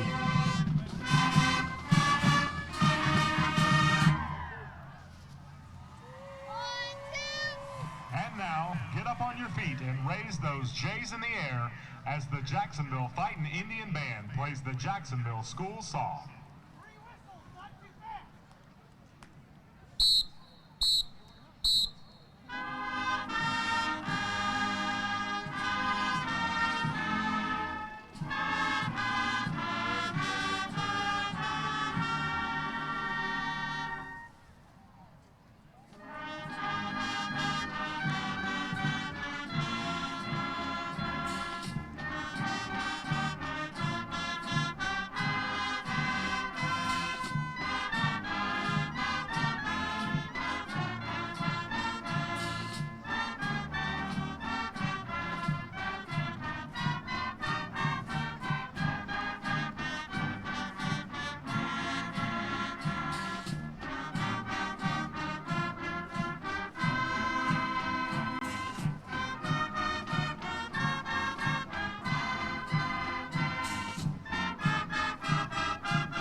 Well, no commentary needed there. If you're a Jacksonville graduate, you know that song well. And Aaron, pretty interesting. They played that here at the half of the Block J, and there was a bit of a, kind of a mistake, I would say, when they were doing the Flamin' J earlier. Something happened where the timing wasn't right, and I don't know what happened, but they went ahead and played the school song again instead of before the game when they had a little bit of choreography problem. I'm not sure that's what it is. Maybe they plan to do that. Regardless, I think they plan to do that. Did they? Yeah, I know for the last game every year we kind of just did something similar to this. Well, you know, just kind of play a couple songs for the crowd and don't march. Well, I'm glad you caught that, Ryan, because you remember in pregame it was odd. Something was happening and they were playing the school song and the PA announcer was saying something else. So if this is what they normally do, that's awesome. Now they're announcing the Sweetheart and Bow, I believe. That's what they're doing right now for the band. Oh, look at this little fellow right here dressed up in his band uniform. That is so cute. They have a little 3-year-old little boy dressed up in a band uniform, just like the Jacksonville High School band. He's giving flowers to the band Sweetheart. And the band Bow, look at him. Ah, what a cutie. Future drum major right there. Got a feather coming out of his hat. So the band honoring the band Sweetheart, band Bow. Hey, Matt, I don't know if you can see, Chris Carpenter is practicing his punting into the net there on the sideline. I noticed that. That's the only times he's had to punt tonight so far. Yeah, had to punt. Yeah. I'm surprised he's warming up for it. I don't know why he's. I doubt we punt. I don't know why he's warming up to punt. We're not going to punt tonight. You wouldn't think so. I think he's going to catch probably 2 or 3 more touchdown passes here. It could probably be 4th and 20 in this game, and Coleman's going to go for it. Yeah, he doesn't have anybody out there that can cover him. He's shooting me the grin. I'm telling you, you cover him up. Franny and Gibson got to be open. Jacksonville High School band concludes their performance as they traditionally do. They walk off the field in every which direction. Look like the Aggie band coming off. You know, they just kind of run off at all kinds of directions. I see Marco Nunez, the big offensive tackle, 3-year starter for Jacksonville, also in the band. What a career he's had for Jacksonville, and not only getting to play varsity football for 3 years as an offensive lineman, but also marching in the Jacksonville High School band as well. So you'd love to see that as he comes over to get his gear back on. Band now will form the entry formation for the team to run through. Nice new tradition, not so new anymore. It's halftime, 34-28. Lindale with the 6-point lead, 4 touchdown passes by Patrick Clater, all to Chris Carpenter in that first half. And once again, Jacksonville got the tough call that ended up costing him a touchdown. Lindale scoring when Jacksonville thought they had created a turnover, and they did. Once you see the replay, guys, it's week 10. You got to believe that some call's going to go your way sometime in this second half, hopefully. As the inflatables go back up, both teams out on the field. Ryan, are you there? I'm here. Yeah, that's. You want to take another break before we come back for the run-throughs? Yeah, we can. All right, here we go.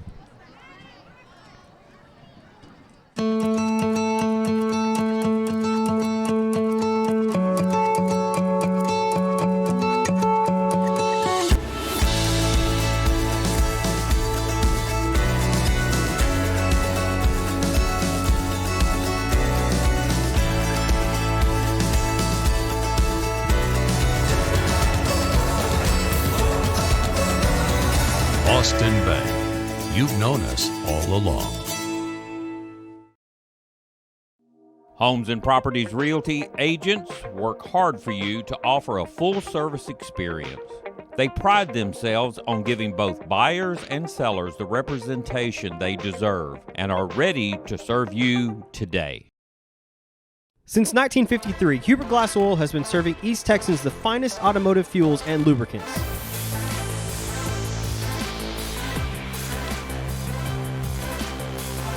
Hubert Glass Oil Company, the clear solution for your business. Hi, I'm Matt Montgomery. For the past 37 years, I've been helping people just like you get their financial ducks in a row. I'm a registered investment advisor and chartered financial consultant. We do portfolio management and comprehensive financial planning. Give me a call for a free consultation. Gene Bromlow, class of 66, and his daughter Ann Farmer proudly support Jacksonville Athletics. Come on over to the South Jackson Dairy Queen and get one of their world-famous blizzards. Dairy Queen, where happy tastes good. If you walk through the Tomato Bowl, you've seen the beautiful large photos and arrowheads as well as signage around the stadium. Eric and Kathleen Stanfield can print large format images on metal, glass, and wood, and they do a lot more. Visit their showroom and see for yourself. Congratulations in Jacksonville, sponsors of the Play of the Game Award. Since 2004, Legends Old Time Burger Cafe has been the home of Jacksonville's best old-fashioned hamburgers. Hand-battered chicken strips, chicken fried steak, fries, and onion rings are the best around. Legends, home of Jacksonville's best old-fashioned hamburger. And we are back to the historic Tomato Bowl as the Tribe takes the field. The run-through sign there, if you noticed, guys, that the cheerleaders had put up said, "We love our seniors." So senior night, one more half for these guys. So Lindale will get the football to start the second half. They deferred. And Jacksonville will go on defense first, and as we always talk about, especially when you're down 6 to a really high-powered offense like Lindale, if you can get your defense out there and get a stop, maybe give up 1 first down, maybe 2, because they are so good offensively, and get the ball back, it's such a momentum swing emotionally for your team to get that stop when the team has deferred to that second half because they lost their advantage. So let's see if Wayne Coleman decides to not even give them a chance here with another onside kick.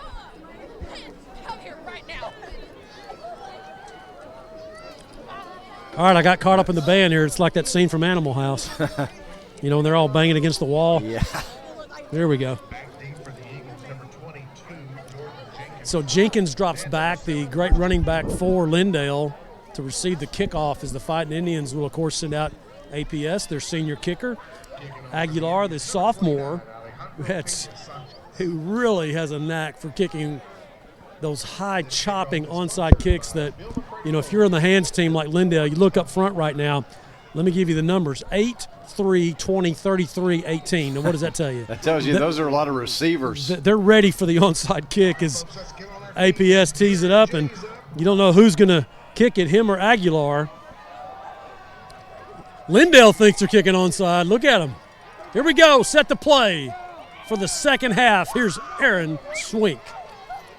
Alejandro Pena-Sanchez does kick it high to the left side, but it's fielded by the hands team just into Jacksonville territory at about the 49, where the Eagles will take over. Yeah, not very good that time by APS. He just didn't get that second hop, I should say. He got the first hop, and Lindale played that perfectly. I mean, that's a big deal on those onside kicks.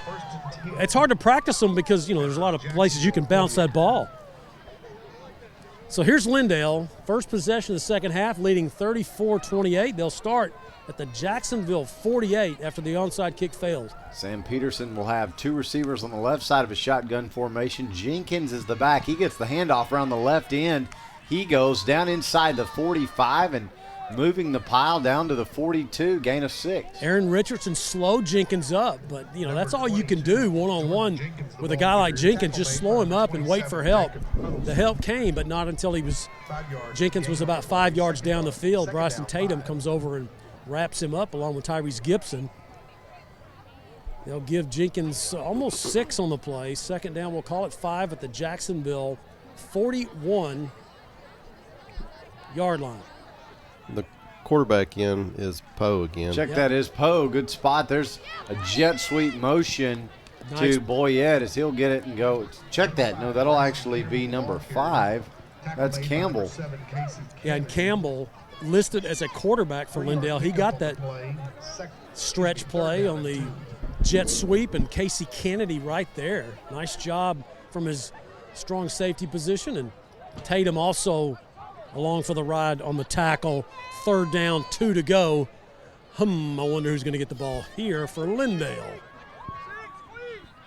Trips left, 1 right, go the receivers. Jenkins, though, is the back. He gets it straight ahead, of course. First down yardage and more inside the 30, inside the 20, 15, 10, 5, touchdown, Eagles. 2 Jacksonville players, Aaron Richardson and Isaiah Mallard, at the 20-yard line, ran into each other, and Jenkins, well, actually, they bounced off of Jenkins, and then they ran into each other. He just split them, and that's what enabled Jenkins to get in that space that he does so well in. He's so fast.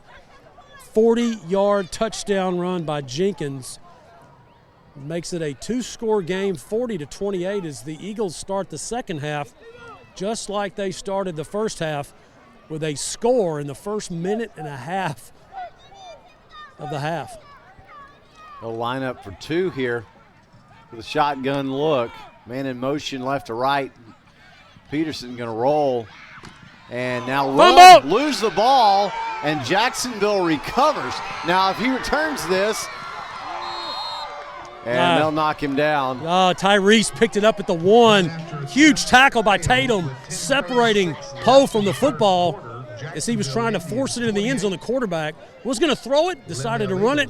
Indians stopped the 2-point conversion to keep it to a 12-point Lindale lead, 40-28, Aaron. There are 10:36 to go here in the third quarter. We'll take 45 seconds and come back. You're listening to Fighting Indian Football on JHS-sports.com.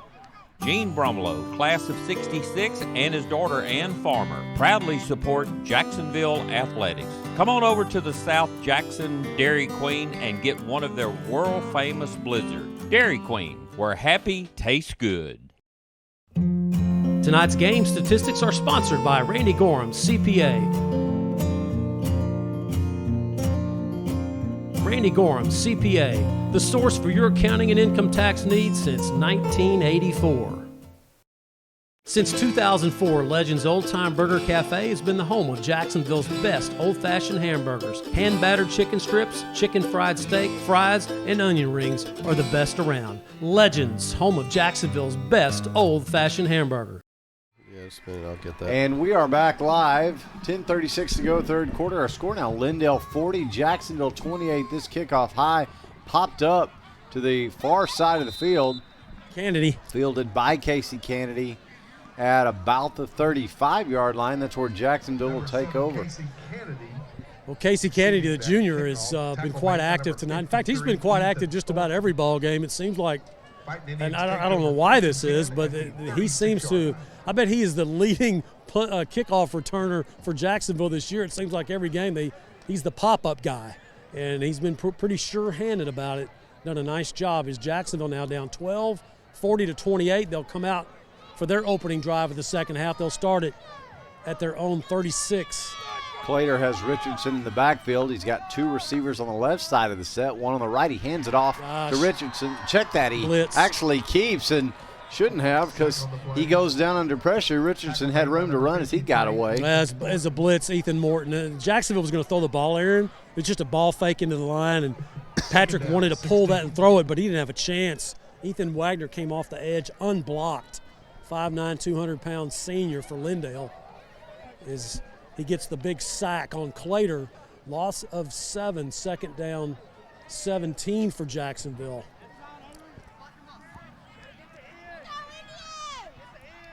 Trips left, one right for the Indians this time, looking to get some yardage back as Clater fakes a handoff, keeps, runs right side out over the 35 to about the 37. We get back to the original line of scrimmage and then some. It'll be third down and about 8 to go. We'll call it 9 for Jacksonville as Clater picks up 8 yards. 7-yard gain. 7 yards, yep. Pushes the ball to the 37 as the play slow coming in. Play clock at 20.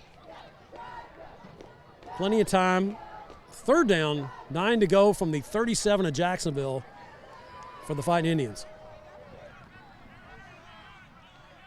Two receivers left, one right this time. Clater drops back. Here comes a little pressure. He will fling it over the middle. Incomplete, almost intercepted. The only players back there were Lindale Eagles. Oh, my goodness. They're going to get maybe Lindale for a hold. No, they're going to get Jacksonville for the hold. And I'm not sure why Patrick Clater threw that football. And that's what Wayne Coleman is so upset with his junior quarterback about. He had pressure. He threw off his back foot, threw it to the middle of the field. No receiver, just threw it up like a punt. And fortunately, it fell incomplete. Lindale got a hand on it. Just not a good decision that time by Patrick Clater. So here comes Chris Carpenter to punt for the first time tonight. Maybe we shouldn't have said anything, Matt. Well, Wayne Coleman is sending Clater back out onto the field, and Carpenter's going over to his receiver position. Yeah, check that. Yeah, how about this, huh? Jacksonville at their own 37, fourth and check that. Yeah, the 37, 4th and 9. Trips left, one right. Carpenter back to pass. He'll just put this one up, looking for a man. He's got him. It's Gibson. Tyrese, huge first down catch inside the Eagle 30 and a flag. And it's going to be pass interference on Lindale. It declined, obviously, as Tyrese Gibson, the senior, goes up and just fights for the football. And Clater gave him a chance, had a lot of air under it. What an incredible play by Tyrese Gibson, his first catch, I think, tonight. And it was a big one on 4th down and 9. Jacksonville converts to the Lindale 26-yard line. First down, Jacksonville. So now trips right, one left. Jacksonville back in business.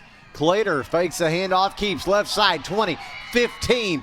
Finally pushed out of bounds. He's upended right about the 12, 11-yard line. Just couldn't get that last block by Freeney. And that's good for another Bill McCray Ford first down. Oh, man, Clater could have scored if you could have just got just a little bitty block from Freeney. Just couldn't get his hands on the defensive back. Nevertheless, it's a first down for Jacksonville at the 10-yard line of Lindale. They're going to call it first and goal. Trips right, one left this time, one back. Handoff, left side, running inside the 10, down to the 5. Richardson. Goes Richardson. So just like that, Jacksonville on their opening drive comes right down the field. And Lindale has been in some shootouts this year, and boy, they certainly are in one here at Tomato Bowl with Jacksonville. A 2-7 team. The Fighting Indians trying to finish out on a high note. Lindale will be headed down to Katy, Texas next week for their third place in the district playoff game. Blitz. Two receivers right, one left. Clater looks left, throws it. He got it. Zone touchdown, Freeney. Jacksonville. Well, I tell you, you cover up Carpenter, you got double coverage on him, you throw the little jig route to Freeney as he comes in and gets the score. Nice toss by Patrick on the blitz. He felt the pressure, threw it at the perfect time. His 5th touchdown of the evening, Patrick Clater. Here's APS to try to close this to a 5-point lead. Extra points are brought to you by Homes and Properties Realty. This one is up, on the way, and good. So with 7:35 to go here, third quarter, our score now, Lindale 40 and Jacksonville 35. We'll be back in 45 seconds. You're listening to Fighting Indian Football on JHS-sports.com.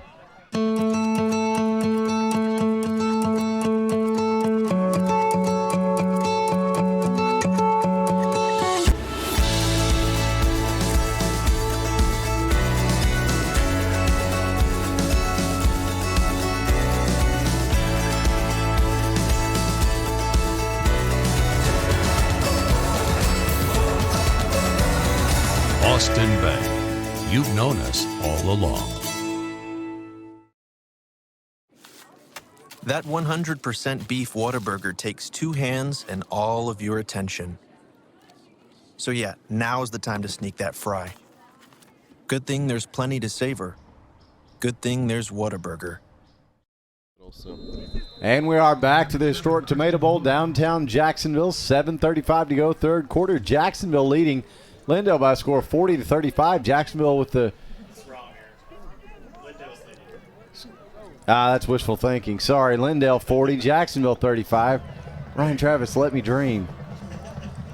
The onside kick, rather, is kicked Got the good low hop. to the near side, but Lindale on it. Boyette gets it, the sure-handed receiver. 28 again. Yeah, and he got a really good bounce that time, Todd. Did APS. He got that second bounce, and Boyette, it bounced off his knee, and he got the good bounce off the knee. Raheem Coleman smiling. Almost, what is that? I think that's 7 now. 7 onside kicks.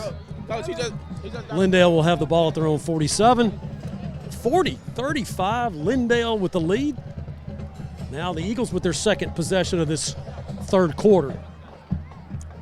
They'll have 3 receivers on the left side of a shotgun set. The back is Jenkins. He gets the handoff. Nice. And he won't get much, back up to about the 48-yard line. Richardson and Hicks did a nice job for Jacksonville, sealing the edge and forcing Jenkins to come back to the inside, and that's where Tatum was to help make the tackle. And also I want to give credit to number 27, Jacob Huddleston, the junior, also in on the tackle for Jacksonville. 2-yard gain, 2nd and 8 now for Lindale. Empty backfield this time, trips left, 2 on the right. Now Jenkins will motion back into the backfield, and he'll get a swing pass to him, left side, and he will make his way to about the 47-yard line. Everybody on the Jacksonville sideline, including Matt Montgomery, wanting a push in the back, no flag. Oh, my gosh. What'd you see, Matt? Oh, it pushed, Tyrese Gibson just got shoved right in the back, right in front of the Lindale bench. No call. So now 3rd down and 4. The ball sitting at the Jacksonville 46-yard line, 6:29 and counting here in the third quarter. Handoff is to Jenkins. Straight ahead he goes, running over a few inside the 40 down to the 37, and he'll move the chains. Well, you don't see Bryson Tatum get run over too many times in his career, but that time Jenkins got the best of Tatum, who will check out of the ballgame, and Hernandez will check in as Jenkins. He just barrels over people. As Wayne Coleman told us on the All Smiles halftime report, nobody in the district has stopped Jenkins, and you have to put Jacksonville in there now because he has just been running roughshod over Jacksonville. Pass this time, right side, caught inside the 30, 25, and finally spun out of bounds at about the 21 is Boyette. Yeah, number 3. Well, the first down for Lindale is both defenses just struggling to stop the other's offense as the Indians back against the wall again. 21-yard line of Jacksonville. That's where Lindale has it. Another first down for the Eagles. As it's 5:47 as Boyette got out of bounds, stops the clock. First down, Lindale. Little motion up on the line as the Eagles change their formation. Now Peterson going to roll to his left and throw over the middle. Gosh. It's caught inside the 10. First down and goal. Stephen Gallegos, I love him to death. He's a 4'9", and Boyette's a 4'6", and that's what made that play a completion for Boyette. Great coverage by Stephen. He just couldn't match the speed of Boyette getting in the open. Another Lindale first down. This time takes it to the 9 of Jacksonville. First and goal, Eagles. Jacksonville drumline trying to make a little noise as the Eagles try to drive. Peterson running around left end, got lots of room to run, and he's down inside the 5 to the 3.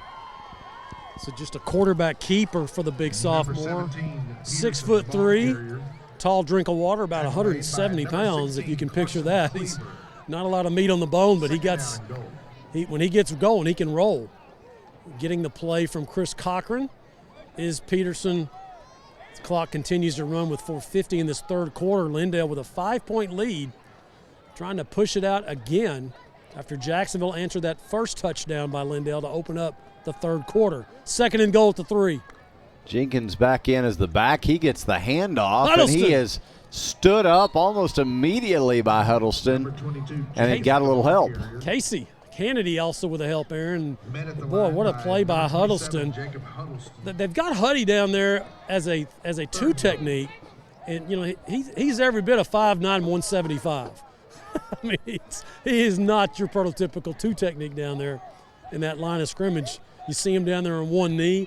He's just so quick, and he's low to the ground. He's a squatter and powerlifting, and he can push you out of the way and get low leverage, and he did that time on Jenkins. Third and goal at the 3 now for Lindale. 2 receivers right, 1 left. As handoff this time is to Jenkins. He runs right, and he runs right in. Touchdown, Eagles. Great blocking by the Eagles as they hurry to go for 2 here in the swinging gate. Sealed that left edge, and Jenkins runs in easily for the score. Peterson gets the snap, looks left, throws. Oh, no! And it's almost intercepted. The conversion is no good. Oh, man, Stephen Gallegos almost had a pick, too. Oh, if he gets that, nobody – well, I'm not going to say nobody might catch him. Shades of Alvarado a couple of years ago. Oh, yeah, Braylon playing up at Kilgore Junior College now. Absolutely. Yeah. So they stopped the 2-point conversion again, Aaron. Now it's an 11-point lead. Yeah, so 3:47 to go here, third quarter. The score now, Lindale 46, Jacksonville 35. We'll be back in 45 seconds. You're listening to Fighting Indian Football on JHS-sports.com. Dr. Darwin Dar and his staff at Dar Chiropractic specialize in family chiropractic care, exercise rehab, digital x-rays, nutrition and weight loss programs, decompression, and chiropractic wellness care. Located down the street from the Tomato Bowl, Dar Chiropractic. They can help you feel better. Did you know that homes and properties realty listings are advertised on hundreds of websites worldwide? Their agents can show you any property listed in beautiful East Texas and the surrounding area. Call them today. Since 1952, Texas Farm Bureau Insurance has been protecting their customers with life, auto, and homeowners insurance. Call Andy Calcoat in the Rusk office at 903-683-2576. Andy's years of experience will help you find the right coverage for you and your family. And we are back. This one is Casey kicked off to the far side where Kennedy fields again, and he will take it out just over the 35 where Jacksonville will get started as Jordan Jenkins. Guys, that was his 6th. You were just saying it was 6th rushing touchdown of the night. Give me the yardage total there again, Todd. Was it 172? 172, Matt. Yeah, wow. Well, you knew coming into the ball game that he was that kind of guy. And so I guess the only question I had was how long would he play? But, when it's 46-35, Lindale can't put Jacksonville away. They don't want to go into the playoffs with a loss to a 2-7 Jacksonville team coming in.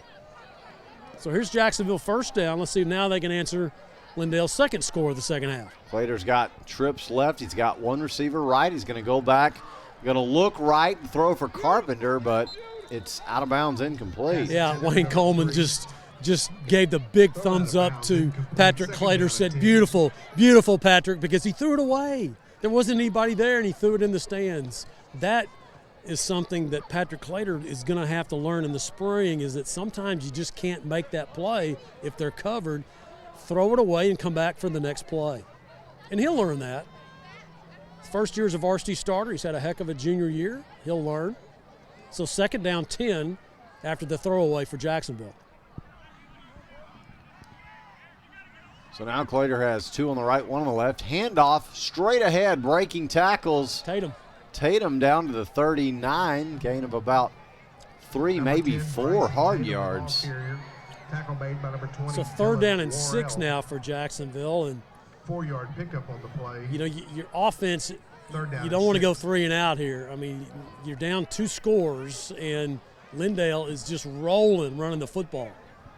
And they'll continue to do that. Why? There's no reason for them not to. So your offense needs to get some first downs, obviously some scores, but don't go 3 and out and turn it over. Your defense put them right back out on the field.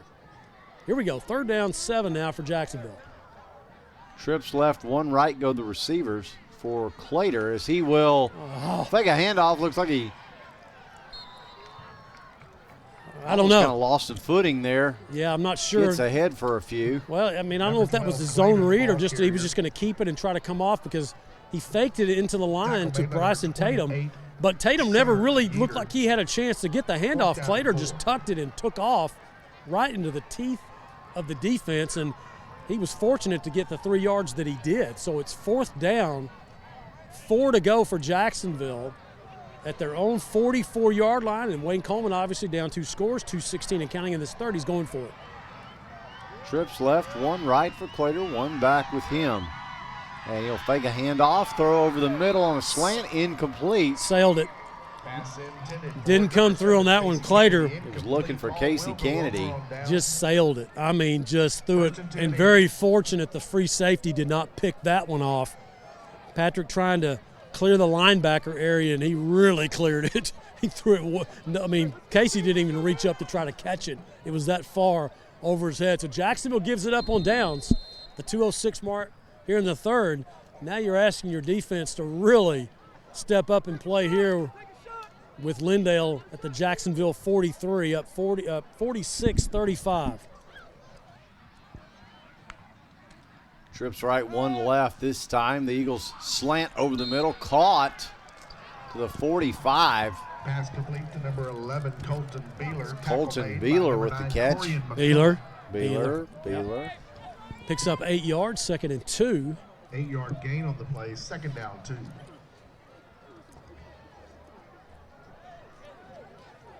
So 1:40 and counting. Sorry, Matt, go ahead. No, I was just going to say stay tuned for Matt's Trivia Question of the Week, the last one for 2019, sponsored by JSD, Empowering Champions. We'll start that at the 4th quarter. Now a handoff is faked, and a toss out to the right, caught. Boyette. And Boyette, as he tried to dance away, to number 3, pushed out of bounds. Boyette. Nice job by Gagos and Isaiah Mallard getting over there. And no gain on the play, 3rd down and 2. So 3rd down 2 after Boyette just gets back to the line of scrimmage as we go toward the 1-minute mark remaining in this 3rd quarter. Big play here for Jacksonville, down 11 with Lindale at the ball at the Jacksonville 35. 3rd down 2.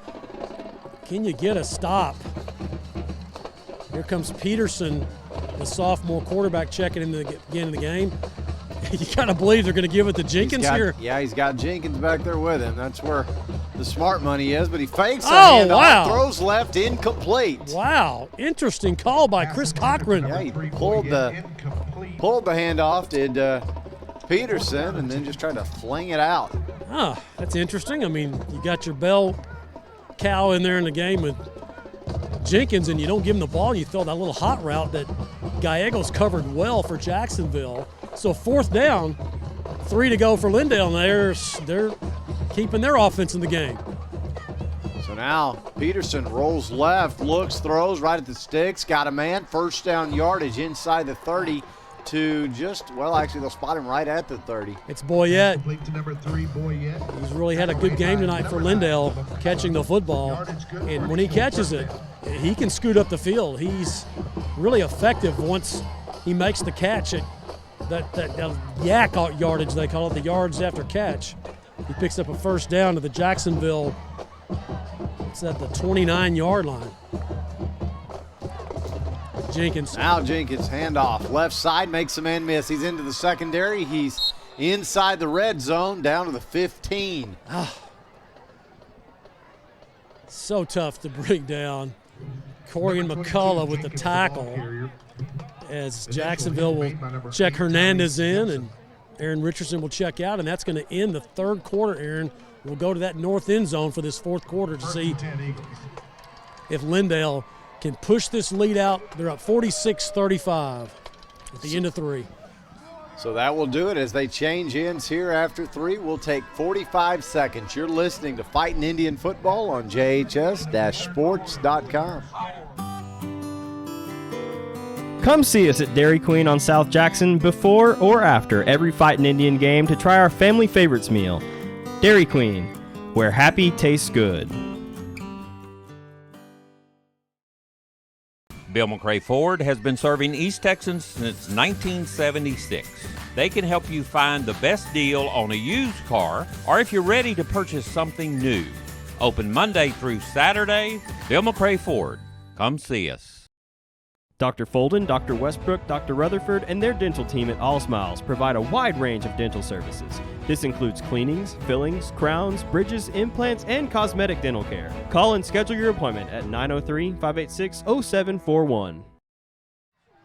Welcome back to the historic Tomato Bowl, downtown Jacksonville. Aaron Swink, Todd Travis, Ryan Travis, and Matt Montgomery here with you on JHS-sports.com. We're glad you've joined us all season here on the site or on our external apps. However you've been listening, we appreciate it. And we have 12 more minutes of game time here. Guys, the Eagles with it, 1st and 10 at the Jacksonville 15. Back to work they go as Peterson hands off to Jenkins, and he is spun down finally at the 5. He'll pick up 9. It'll be 2nd and short. I can't believe these guys are still in the ball game, Matt. But I mean, either. I mean, you're only up 11. I get that. Yeah, at the same time. Yeah, I mean, and there was an awkward tackle a minute ago, and that Jenkins, when he got hit from behind, that, oh, man, I mean, he went down very awkwardly, but he's a physical player, and I don't know. If they score here, I doubt we'll see him back. Wouldn't think so. 2 receivers right, 1 left. Jenkins will stay in with Peterson. Now man in motion left to right. Peterson going to roll to the right now. Throws back left. And there's a flag. Yeah, there it is. The flag in? They got it. They're going to bring it back. So the play will come back. Just a throwback play. I was just calmly saying holding. Just right here in the linesman's ear, and he I mean, I didn't make the call. I was just making an observation, and he agreed with it, and he threw the flag.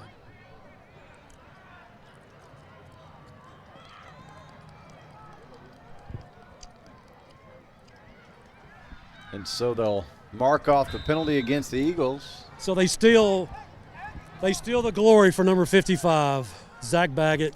Thought he had a touchdown. The big guy touchdown. Something to brag about when he's an old man. They pull it away from him. And he'll go back to right tackle and just get on with it. Handoff this time, though, is to Jenkins. Oh, and guess what? There's number 7. Touchdown, Eagles. 13 yards for Jenkins.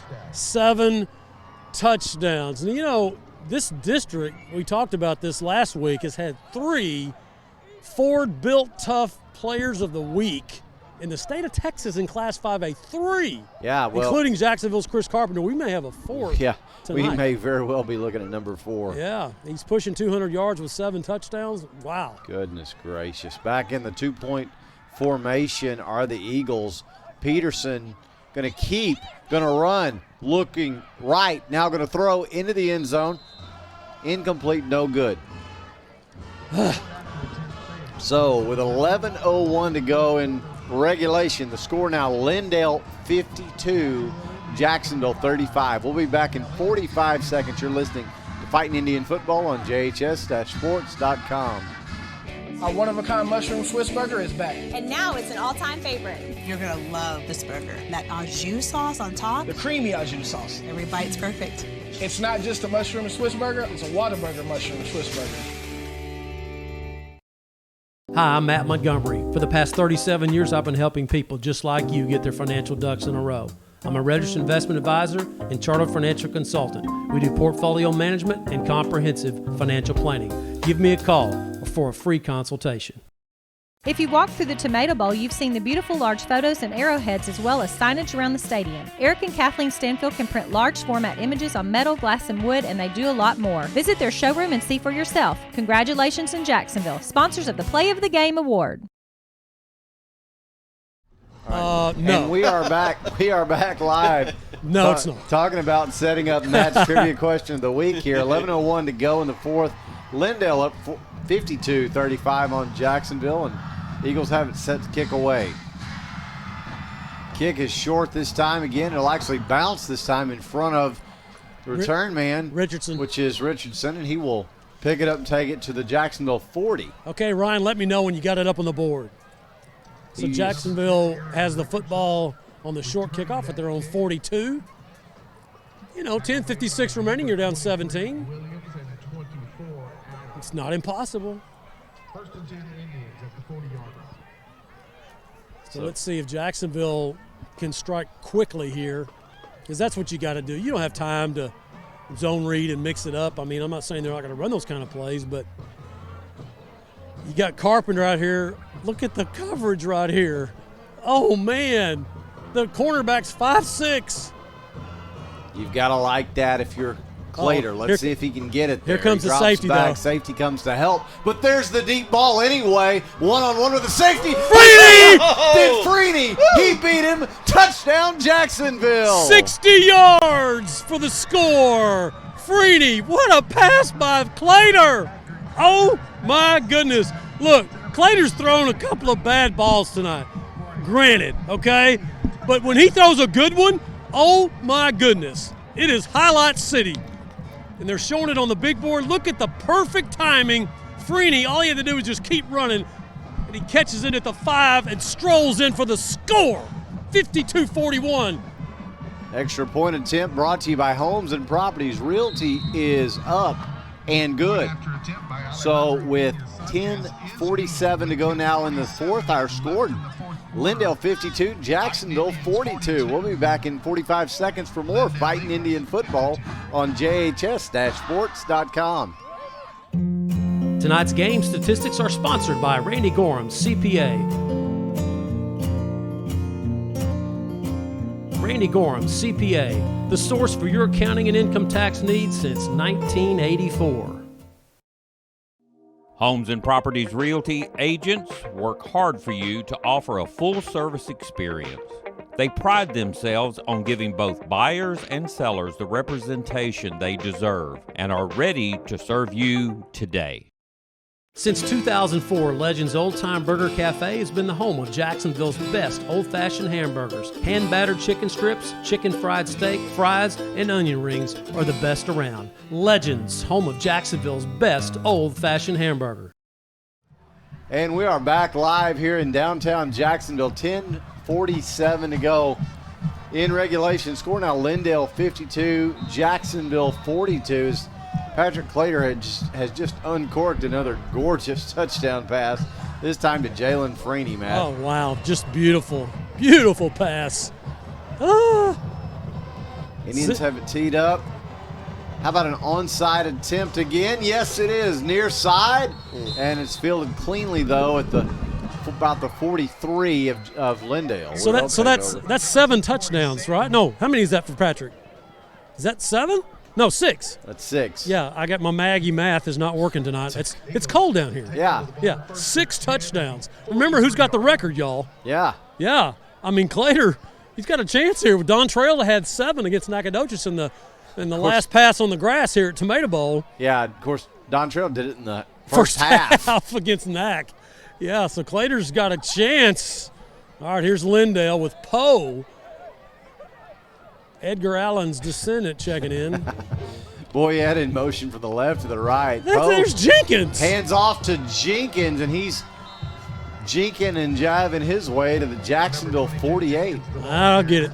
Oh, well, Okay, guys. He's got to be going for a record or something. Yeah, like that's the only reason they'd still have him. Well, he's got 7 touchdowns. I mean, what else do you guys want?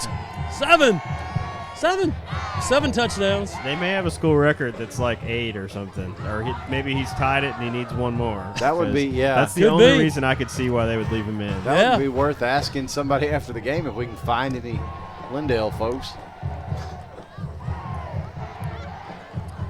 Jenkins stays in and he motions out to the right side. Oh, he got hit. Throws across the middle, and nice. Jalen Freeney had a shot at that, and he would like that back. I'll tell you, that was great pressure by Alonzo Almazan playing his final game at Tomato Bowl. Put the big lick on Poe to make it 3rd down and 2 now for Lindale. So after this play, we'll get to the JISD trivia question. See if Jacksonville can get a stop down 10 with 10:01 remaining. 2 receivers right, 1 left. Jenkins still in. He gets the handoff, and he is to the Jacksonville 40, still dragging guys down to the 35, and he'll move the chains. Okay, our JISD trivia question of the week. Which Jacksonville quarterback has the record for most yards thrown in one game? Now, are we talking passing yards or total yards? We're Matt? talking I think we were passing yards. Going back Most yards thrown. Okay, so just passing yards. Because I thought we agreed that it was I thought just when we were total setting yards. this No. up, I didn't say no. I said thrown. Okay, thrown. all right. Then I'm going to go back with my original. I'll put away my trick question answer. All right. I'm going to go back with my standard answer. And I'm going to say Carter McCowan. All right, you got Carter McCown. We got this play, 1st down Lindale. 2 receivers each way. 1 back is Jenkins. Poe looks over the middle, throws high and incomplete, almost intercepted the Indians with a shot at it. Yeah, Isaiah Mallard, great coverage, making a play for the football, and a good job by the sophomore going up and high pointing, or actually getting up to try to tip that ball away, and he actually got both hands on it. Incomplete. Okay, you got Carter McCown. I'm going to go with Luke McCown. You're going to go with Luke McCown. What about you, Ryan? I think I'm also going to go with Carter. I remember him having a big game. He did against Lindale. Against Lindale in 13. He had the Jacksonville record for most total yards at 642. Hang on, let's do this play. We'll come back. 2 receivers right, 1 left. Jenkins the back. Poe hands off to Jenkins, and he goes straight ahead down to the Jacksonville 27 for a gain of about 7. So Carter in that ball game threw for like 375, and he ran for like 275. Okay, but he didn't have the passing yards record. That record, none of you got it right. 2010 Rose Stadium by District Sulphur Springs. Ryan Black threw for 444 yards in a 56-52 by district loss. So it's Ryan Black, the record for most yards in a game at 444. Now Poe going to run himself. He's at the 25, and he is thrown down violently about the 22. Tatum. We want to thank the JISD for sponsoring all of my trivia questions of the week. As you guys are pretty awful, I got to say. Y'all just, man, y'all are so disappointing.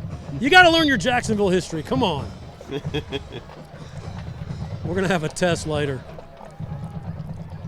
I think I've only been alive for like one of these. One of these answers. All right, Ryan, we're going to give you a break there. 8:05 and counting here. Lindale still driving as Poe hands off on a jet sweep. Boyette. And Boyette will take it out just outside the 10, pushed out at the Jacksonville 11. Well, Lindale is not pulling anybody. They got all their ones are in the game. They want to finish this thing strong. Yeah, no load management for the Eagles. No, they're not trying to rest anybody for next week. Football sitting at the 11 of Jacksonville. 1st down, the worst place you can have it if you're a defense, because that means they can get a 1st down at the 1. So now Poe going to fake a handoff, throw a slant over the middle. Touchdown. Got a man, got a score. Boyette. Oh, he's been a thorn in the side for Jacksonville's secondary tonight. Catches the 11-yard strike from Poe, the other quarterback for Lindale, who gets a score. So that's Another score by Lindale by a guy not named Jenkins, which has been unusual tonight. So that pushes it to 58-42 Lindale. 100 points. Phew. And we've got 7:50 to go in the ball game. That's a good district basketball score. Yeah. I was going to say, I know Jacksonville's basketball season will start a little earlier than some, but I didn't know it was going to start tonight.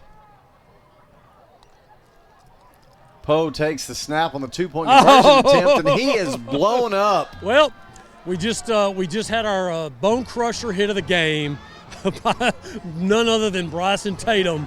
Yeah. Yeah. Poe took that snap, and Tatum said, "Nevermore." He said, "Yes, good one, good reference." He did.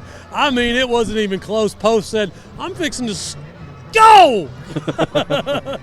He thought he was going in. Tatum finishes him off. Let's take a break. And we'll step away with 7:50 to go. Our score, Lindale 58, Jacksonville 42. We'll be back in 45 seconds. You're listening to Fighting Indian Football on JHS-sports.com. Tonight's game statistics are sponsored by Randy Gorham, CPA. Randy Gorham, CPA, the source for your accounting and income tax needs since 1984. Homes and Properties Realty agents work hard for you to offer a full-service experience. They pride themselves on giving both buyers and sellers the representation they deserve and are ready to serve you today. And we are back. Good run back. As Jacksonville will get good field position after Casey Kennedy takes this one back, and they'll spot him. Let's see, we're about the 42, I think, Matt. Yeah, 43. About a 12-yard return of the hard way. I mean, he juked and jived and ran over a couple of guys to get a hard 12-yard return, as you said, out to the 43-yard line of Jacksonville with 7:44 remaining. 58-42 Lindale. And now the Lindale secondary taking a deep breath. Tightening the chin straps, buckling up. Patrick Clater drops back. Here comes some pressure across the middle. He throws, but incomplete. Oh, gosh, he had Freeney. Would have been a big gain in the middle of the field. Ball fell just a little bit short. Again, Clater under pressure. Lindale's just pinning their ears back and coming off the edge, just like Mount Pleasant did last week. And you know these teams watch and they say, hey, here's what you do to Jacksonville's quarterback. You get pressure on him. Do not let him get his feet set, or he'll torch you for 6 touchdowns like he has tonight. 2 receivers left, 1 right. The handoff, though, straight up the middle. Not much there at all. Hinojosa. Oh, we got a little. Some extracurriculars behind the play. Yeah, and we got a little flag. scrum here. And, you know, that's just 2 guys just getting after it right there. Jacksonville's number 72, Marco Nunez, the big senior. You know, Marco's had about enough. I mean, he's had about enough of the guy shoving his hand up in his face mask, and he said, that's it.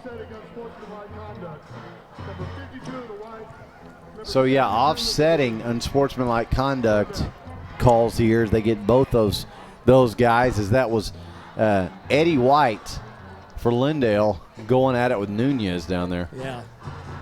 Marco said, that's enough. I'm not doing this anymore. And he just shoved him to the ground, and they both got into it. Good call by the officials cleaning that up. Didn't eject him. Wasn't that bad. Just a couple of guys wrestling around in the mud, even though we're on turf and it's dry. Look out. 2 receivers each way. Clater now under pressure. He's going to heave it up for Carpenter right side. Oh, he got goes up and gets it. Oh, wow. At about the 22-yard line, he climbed the staircase, the elevator shaft once again. Boy, he's good at that. And Clater is really getting up slow and jogging down the field. He took a huge hit as the free safety started sprinting toward the middle, and right when the ball was snapped, he got in the backfield and he popped Patrick, but not before Patrick uncorked it to the 21 on the big catch by who else? Chris Carpenter. So 6:45 and counting. Ball down, as you heard Matt say, to the Eagle 21. 2 receivers left, 1 right. Clater looks right, throws. Oh, and just separated from the football is Carpenter. Boy, he took a shot. He did. I mean, it was going to be a catch. You just got to give Lindale credit right there for the separation from the football. Carpenter has such great hands, and this is why he was a big-time recruit. He catches the ball at the peak almost every time, never catches it against his chest. Big hands, just swallows the ball up, and he did that time, but boy, what a nice play by the safety coming over the number 21, or excuse me, number 20, Dylan Worrell. Incomplete, 2nd and 10, still at the 21 of Lindale for Jacksonville. 2 receivers each way. Clater going to run with it this time. Up the middle he goes to the 15, to the 10. First down. And he gets the Bill McCray Ford first down to the Eagle 9-yard line. Great run and a nice downfield block by Kobe Anderson, the big senior, 310 pounds, scooting down the field. If you've ever seen anybody that's 310 scoot, let me know, because I'm going to show you Kobe Anderson. He just did it, and he gets the big block that frees up Patrick. 1st and goal at the 9 for Jacksonville. Timeout, Jacksonville. Timeout is called, so we'll take it with them for 45 seconds. You're listening to Fighting Indian Football on JHS-sports.com.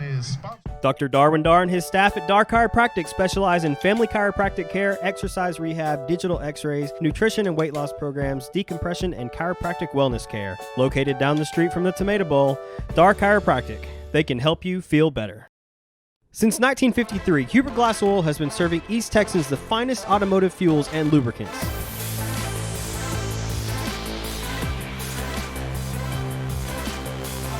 Hubert Glass Oil Company, the clear solution for your business.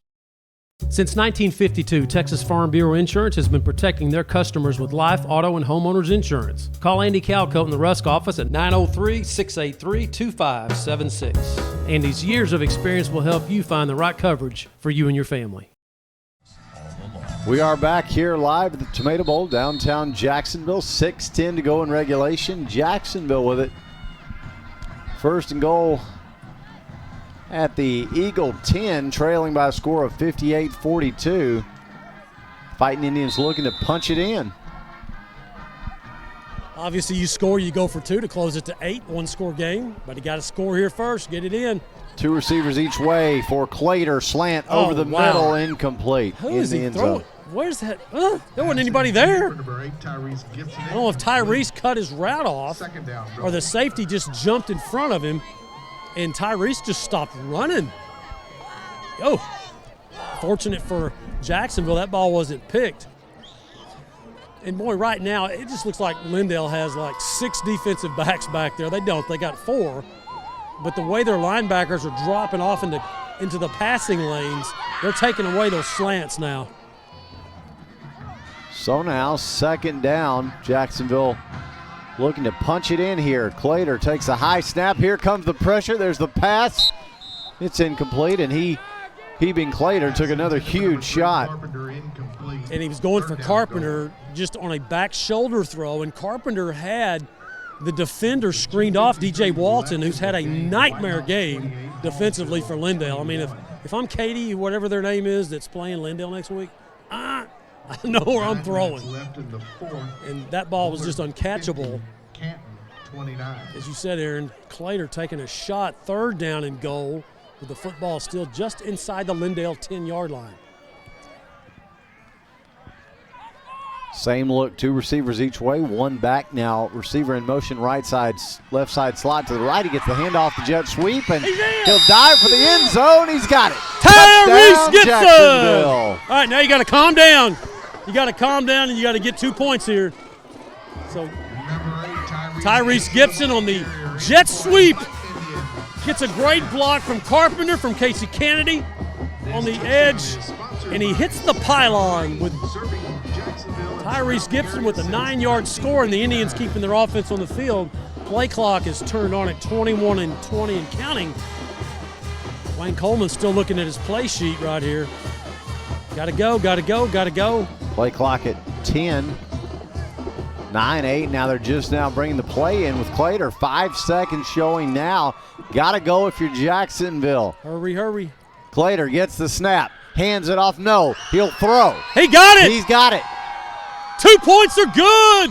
Uh-oh, now you got a flag. What is he throwing the flag for?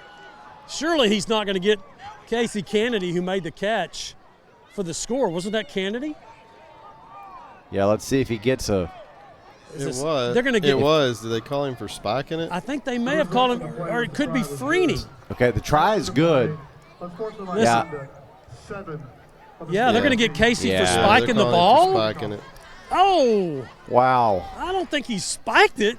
I mean, he got up and he. No, he spiked it.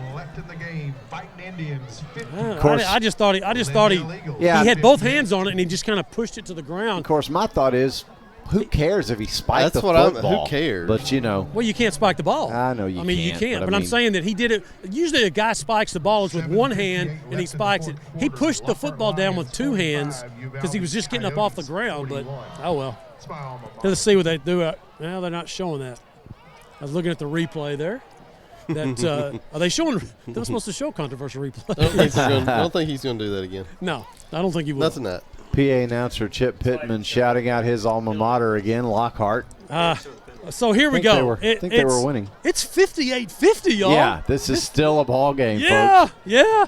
Boy, Jacksonville and Lindale, they get into some crazy shootouts. That game we were talking about with Carter McCown a while ago, remember that game? Oh, yeah. 61-58. Yeah. I mean, Jacksonville was ahead, and Lindale scored in the last 45 seconds. They went 60 yards or 70 yards or whatever it was. And then last year it was 36-34. Lindale with a win. So we're going to onside it again here from our 25? Well, you don't have a choice. I mean, you got 5:54 and 5:54. I mean, because we haven't two stopped timeouts, them, so. but yeah, stopping Jenkins is a problem. And this was a big penalty against Jacksonville. Very marginal call, but I understand why they called it. I mean, he did spike it. I just didn't think it was that bad. Nevertheless, it was. They called the penalty. There's the onside attempt, and it's still loose. Jacksonville got it. Jacksonville got it. Got it as the ball was, he better say that he got was it. He booted back toward the saying? Indian line, but it had gone 10 yards. Oh, the officials are saying that it did not go 10 yards. It hit Chris Carpenter in the leg. Oh, yeah, I saw it hit that Chris. Would be the only thing that would keep that play from being. Yeah. That's a good call. It was. I mean, Chris Carpenter was. You know how fast he is. He's a 4.4, and he took off and it hit him right in the leg. And yeah, you know, Chris Carpenter could flip off a light switch and get in the bed before the room gets dark. Yep, exactly.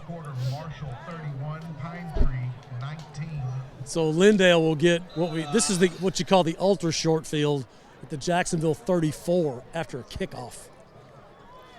So that's a short pistol field. Look with Jenkins back, and he gets the handoff and he runs right, and Jacksonville does a nice job containing the edge and not much there. So they'll give Jenkins with a spot there about 2. Pushes it to the 33 of Jacksonville as the clock goes to 5:35 and counting.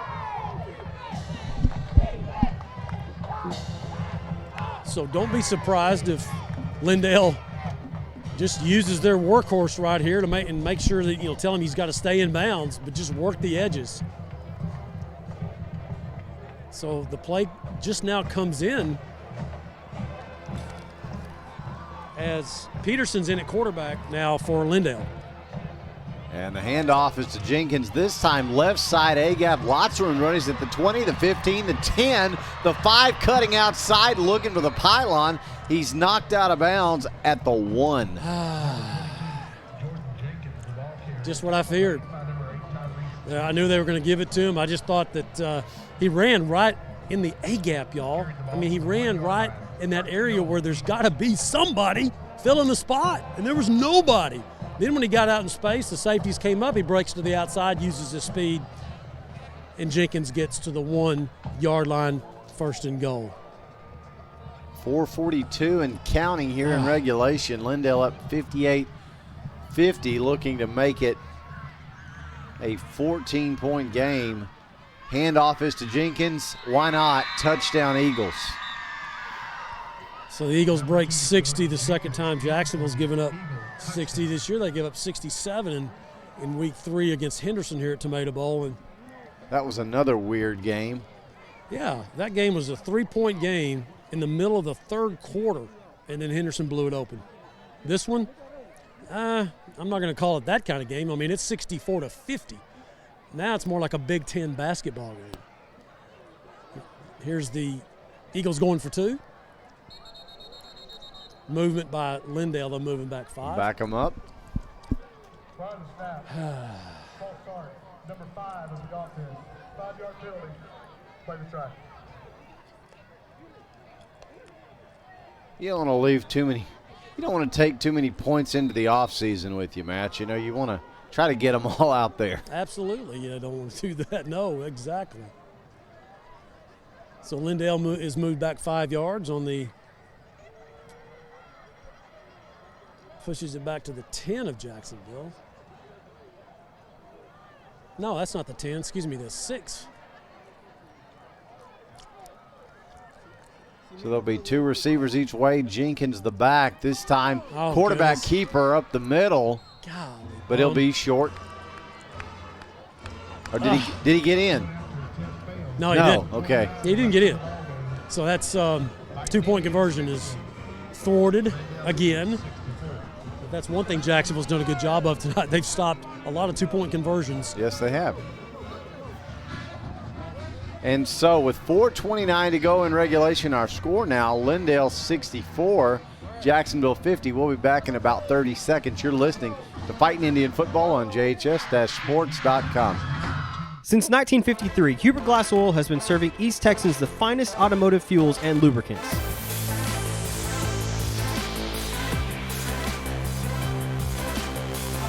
Hubert Glass Oil Company, the clear solution for your business. The honey barbecue chicken strip sandwich is delicious. It's got that barbecue flavor, that cheese melts on top with that Texas toast. You look at it, your mouth starts watering. It's my go-to sandwich. The honey barbecue chicken strip sandwich, that's my all-time favorite. Hi, I'm Matt Montgomery. For the past 37 years, I've been helping people just like you get their financial ducks in a row. I'm a registered investment advisor and chartered financial consultant. We do portfolio management and comprehensive financial planning. Give me a call for a free consultation. And we are back live here at Tomato Bowl. 4:29 to go in regulation. Jacksonville now down 14. This kickoff will go out of bounds here on the near side, drawing a flag. Goes out of bounds, so Jacksonville will get the benefit of the penalty. And now the Lindale secondary rewriting their wills right now, consulting their attorney. Help them out, Aaron. Good time to mention that Ricky Richards is one of our sponsors here with T-Berry Farm. Yeah, also great sponsor. A great local attorney. So it's Richardson in the backfield with Clater.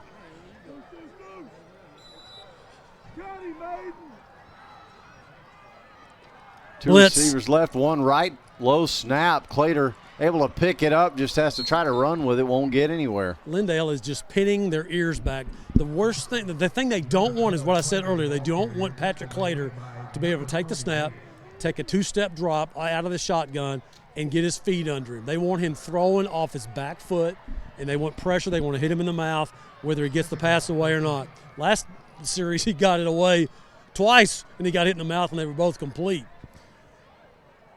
Got to get some protection here. Look at that left side, that right side of that defense right now. Now he backs off. So now Clater pulls a handoff, throws. It's batted down and caught, actually. It's tipped down and face caught. mask. I bet it's a face mask. And a flag comes in. Oh, and Richardson's down. Yeah.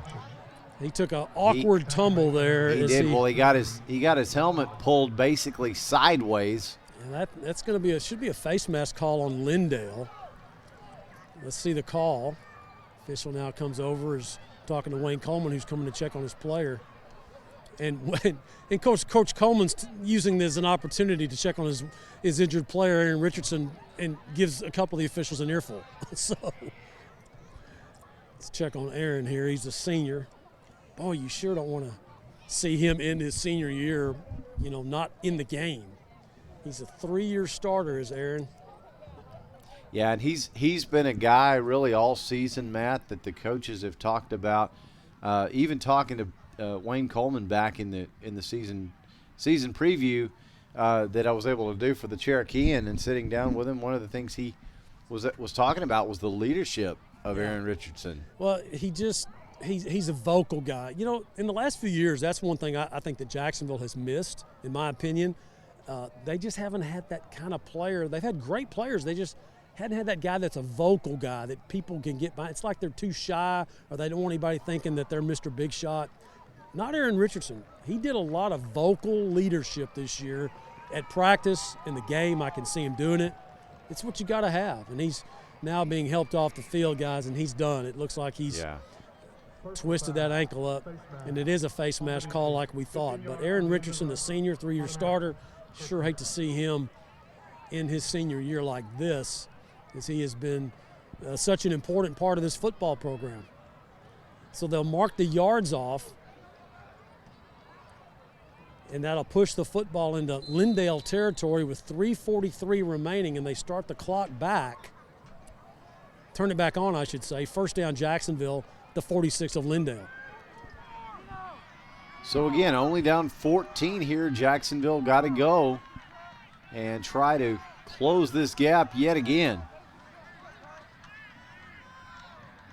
Clater takes the snap, 2-step drop, here comes pressure, flings it left side, little screen set up there, caught, but then busted the screen, did Lindale, so not much in terms of a gain. Yeah, just trying to set up that tunnel screen to Jalen Freeney, the senior, who we'll see on the soccer field for Jacksonville this spring. Last year he was the Well, you may see him, but if you blink, you'll miss him. Yeah, it's fast. I mean, he was the offensive player of the year in the soccer district last year, and he's going to get picked up by somebody for football, I can assure you.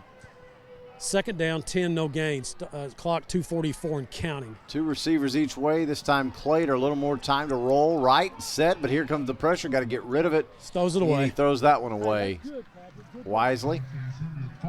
That's what you got to do. Throw it away, and there's nothing there.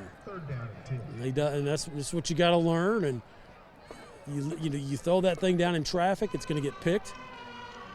So Clater with 6 touchdown passes tonight in what looks like, unless something miraculous happens here, a losing effort, but a gamely effort, I should say, as the Indians now look at a third down 10, still at the 46 of Lindale.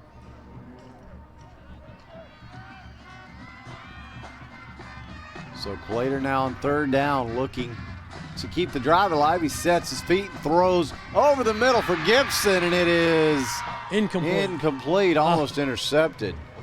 Boy, what a great job by Lindale on the coverage right there. Number 7, that's Christian Wood, the senior, stepping right in front of Tyrese Gibson on the slant to thwart that play. So it's 4th down and 10 now. Stops the clock on the incompletion with 2:30 remaining. 64-50. Still that 2-score lead by Lindale, and Jacksonville, it's going to come down to some of these last plays here. 4th and 10. Obviously, you got to convert here. 2 receivers each way. Clater, 2-step drop. Here comes pressure. Sets his feet. Throws. Got Carpenter across the middle. First down yardage inside the 30. Another Bill McCray Ford first down. Wow. Jacksonville still alive. That's another 4th down conversion. They had one earlier with Gibson. This one to Carpenter. Big catch. First down, Jacksonville. They're still alive, but the clock's running with 2:10. Football at the Lindale 28. Got to go.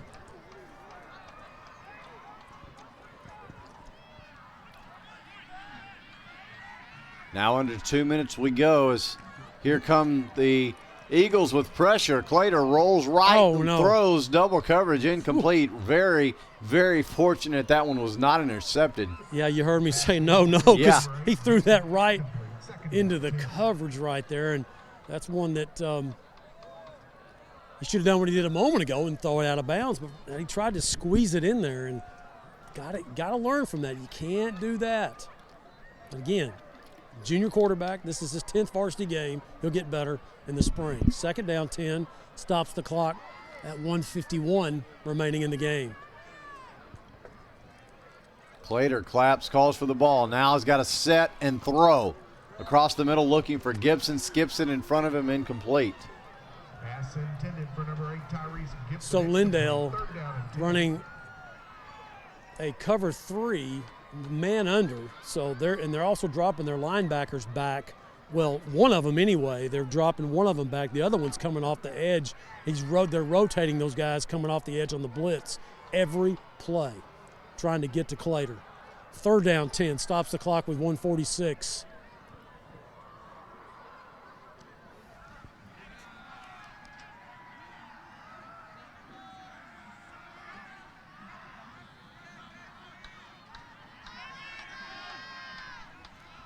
And so Clater now drops back again. Here comes the blitz. He'll have to throw this one away, incomplete, over the head of Carpenter and all the defenders. Well, he just had to get rid of that ball. Yeah, I'm not sure he was throwing it away. He was trying to hit Carpenter and no chance to play it. Just, when you're throwing that ball off your back foot and you got to follow through and get some distance on it and get some snap on your throw, it's pretty hard to do. So Jacksonville's going to burn a timeout here, Aaron, at the 1:41 mark on 4th down and 10 at the Lindale 28. So this could be for the season for Jacksonville as far as staying in the ball game. They've got one timeout left as Jacksonville. Lindale's got all 3, not that they'll need them. And so Jacksonville needing to convert here. Yeah, if we could pull up that probability chart, Ryan, on what's the probability Jacksonville's going to win this game? Have you got that algorithm handy? It just took a nosedive, I think. I don't. You know when you pull those up, you know what I'm talking about? Yeah. On all the football, I mean, those are cool. Yeah, They are cool. We need to get some of that. We'll work on that this spring. Yeah, let's just work on that algorithm and have it ready. Let me just call ESPN real quick and say, hey, here's the Can situation. you just send me what I need? Yeah, I don't know who the Elias Sports Bureau is, but those guys, I would like to work for them. They know everything. But you know those numbers aren't true. They just make them up. Yeah, it's possible. Yeah, 74.7% of all statistics are made up on the spot. I thought it was 80.2. Is it? Maybe it is. Here we go. Last play here. Clater throwing across the middle, floated. Oh, we got a flag. Intercepted. There's a flag down. The defender. We got a hold. We have a hold on Lindale. Wow. So it's going to be an automatic 1st down for Jacksonville. That extends the drive. It's going to be a hold in the secondary, it looks like. It was thrown on this side of the field, way away from the play. I mean, Chris Cochran can't be happy with his defense, especially his corner. They were holding Carpenter on the Jacksonville side. The ball was thrown in the middle of the field. And they were trying to get Hinojosa coming out of the backfield, going down the middle of the field. Ball was picked off, but they're going to get the hold on the corner of Walton on Carpenter about 25 or 30 yards away from the play. So they'll keep this drive alive with an automatic 1st down, will Jacksonville. Patrick, you can throw it away if you need to. You heard Wayne Coleman right there telling Clater he can throw it away if he needs to. Clater drops back, looks, throws. Hinojosa! Hinojosa. He's at the 1. He's got it at the 1. Good spot. What a catch by Hinojosa. Wait a minute. Oh, got a flag. Got a flag. Got a holding on Jacksonville. Yep. Come on, guys. Come on. Come on, man. We're 2-7. You're going to call that? Wow. I mean, it's senior night. It's the last home game. Oh, my goodness. There are no favors, especially in this end zone. Oh, man. I want to tell these refs, don't y'all realize if you score, it makes it even more fun. It's getting closer. That's a big penalty. Negates the Hinojosa catch to the 1. Now it's at the 29 of Lindale, 1st and 20. Lindale linebacker showing blitz off the left edge, and Clater got to roll the other way. Gets away. Now he's just going to run. He's at the 20-yard line, and he's pushed out of bounds about the 19. His Caught the 18. But I tell you what, Lee Traylor almost had a heart attack. 2 Lindale guys almost took out this camera right here. You might want to pull that up if they come over here again. I mean, those 2 big linemen got within inches of that thing. Almost knocked the tripod out. Big run for 11 yards by Clater, and he also gets out of bounds and stops the clock with 1:16. Second down 9 at the Lindale 12. 17. Empty backfield. Empty backfield for Clater. Trips left, 2 to the right. Lots of pressure. Linebackers get home, and he throws it into the end zone. Surely interference, as they're all over Carpenter. No flag. No flag at all. I mean, face guarding, which, you can face guard in high school football. You don't have to turn your head around, but you can't push the guy when you're facing him, and Carpenter's getting pushed as the ball's coming down. Oh, have you ever seen a 55-year-old man do a front flip? I'm not talking about me. I'm 60. Wayne Coleman. Yeah. He just, whoop! What? Stoppage of play here. Timeout, Lindale. Timeout, Lindale. So Lindale takes the timeout. 1:10 to go. Crucial third down here. Yeah, Matt, I don't know what it is. This south end zone is just where common sense goes to die. We're going to repaint this end zone. I don't know what color we can make it, but it's the twilight zone down here. It's the end zone of death. It's where good plays go to die. Just this last 2 weeks have been incredible what has happened in this south end zone against Jacksonville. Oh, wow. Fans, stay with us. We'll announce our Jacksonville play of the game, sponsored by Congratulations. We appreciate Congratulations sponsoring the play of the game each and every week. Not only does Congratulations provide a weekly award to each player, but they're also the folks that print those amazing large format prints up in the foyer tomato bowl. Congratulations can print just about anything you can imagine on glass, metal, wood, and tile. Any other kind of element you can imagine. Congratulations is your hometown awards and engraving store, and so much more. There's so many to pick from this game, guys. You're going to have to help me. So here we go. Third down, 9 to go for Jacksonville at their 17 of Lindale. Now what? What? So let's see. So it's illegal substitution on Lindale. On Lindale after a timeout. Boy, we've seen a few of those this year, haven't we, Matt? That's what? I'm happy, but I didn't see anybody come out of the game. Well, this guy just checked out 33, so 1, 2, 3, 4, 5, 6, 7, 8, 9. They had 12 men on the field. Well, there you go. If I'd pull off my boots and count. It's cold. Third down, 4 now after the penalty, and now we have a stoppage of play, and it's going to be a timeout for Lindale. They just don't want this thing to end. So a timeout, then a substitution penalty, then another timeout. They must know how cold I am. They're just making this longer. Prolonging your suffering, Matt. We'll also be naming our offensive and defensive players of the game for Jacksonville, sponsored by Austin Bank, your community bank, locally owned and operated since 1900. That's a long time. I don't remember 1900. Ladies and gentlemen, while we take this time out, if I could please just draw your attention, everything that you see on that big screen this season. Getting another JHS Media kudos from high school media class. PA announcer. With the leadership of Mr. Lee Traylor. If you would, please, just put your hands together. Just put your hands together. Mr. Traylor, please. Is that a recording? I like that. Those kids do a heck of a job, man. I go in there every week and tape smoke signals. Yeah. And they have that thing. All I got to do is sit down and talk. Which is hard enough for me to do anyway, For you to sit still? For me to sit still. You can talk, but it's just sitting still is. And gripe about the plays that didn't happen. So third down, 4 to go for Jacksonville. Maybe we'll get a playoff here. Quad left, 1 right. Now man in motion back to the right. Clater looks to throw, got a tucking and run inside the 10. Good to the move. 5, First and down. He has got the Bill McRae Ford built Ford tough.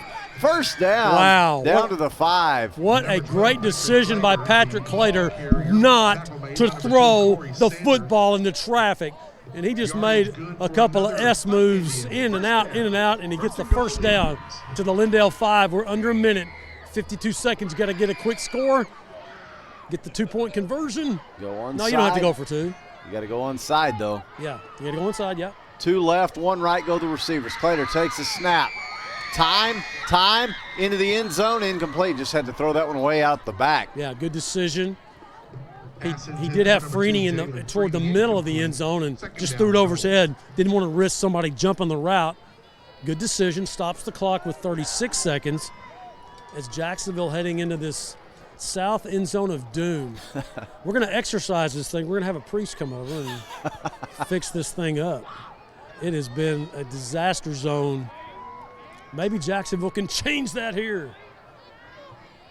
Feel almost like you need to play with half the field, kind of like girls basketball used to be half court basketball. Yeah, back in the day. So here we go. Empty Second and backfield goal. again, 4 on the right, 1 on the left, with a man in motion left to right. Clater looks, throws into the end zone. Picked off. Intercepted, and that will do it. I mentioned a minute ago jumping the route. That's exactly what Lindale did. You know, these are smart football players in Lindale. I mean, they know the game. And, you know, you may fool them on that slant a few times, and then the next time you come back to it, they're going to do what number 18 did, Walker Oglesby. He's going to just bait you, and then he's going to jump right in front of Jalen Freeney in the blue of the end zone and pick it off and end the game. In the south end zone, of course. That's where it's supposed to happen. I mean, if it's going to happen. Wow. Well, that'll empty the stands. So just a couple of kneel downs here. Really just one. Should be just one, Should do it. Yeah, one. That's all you need. That'll do it. There it is. And so that will bring the 2019 Jacksonville Fighting Indians season to a close. Final score here tonight, Lindale 64, Jacksonville 50.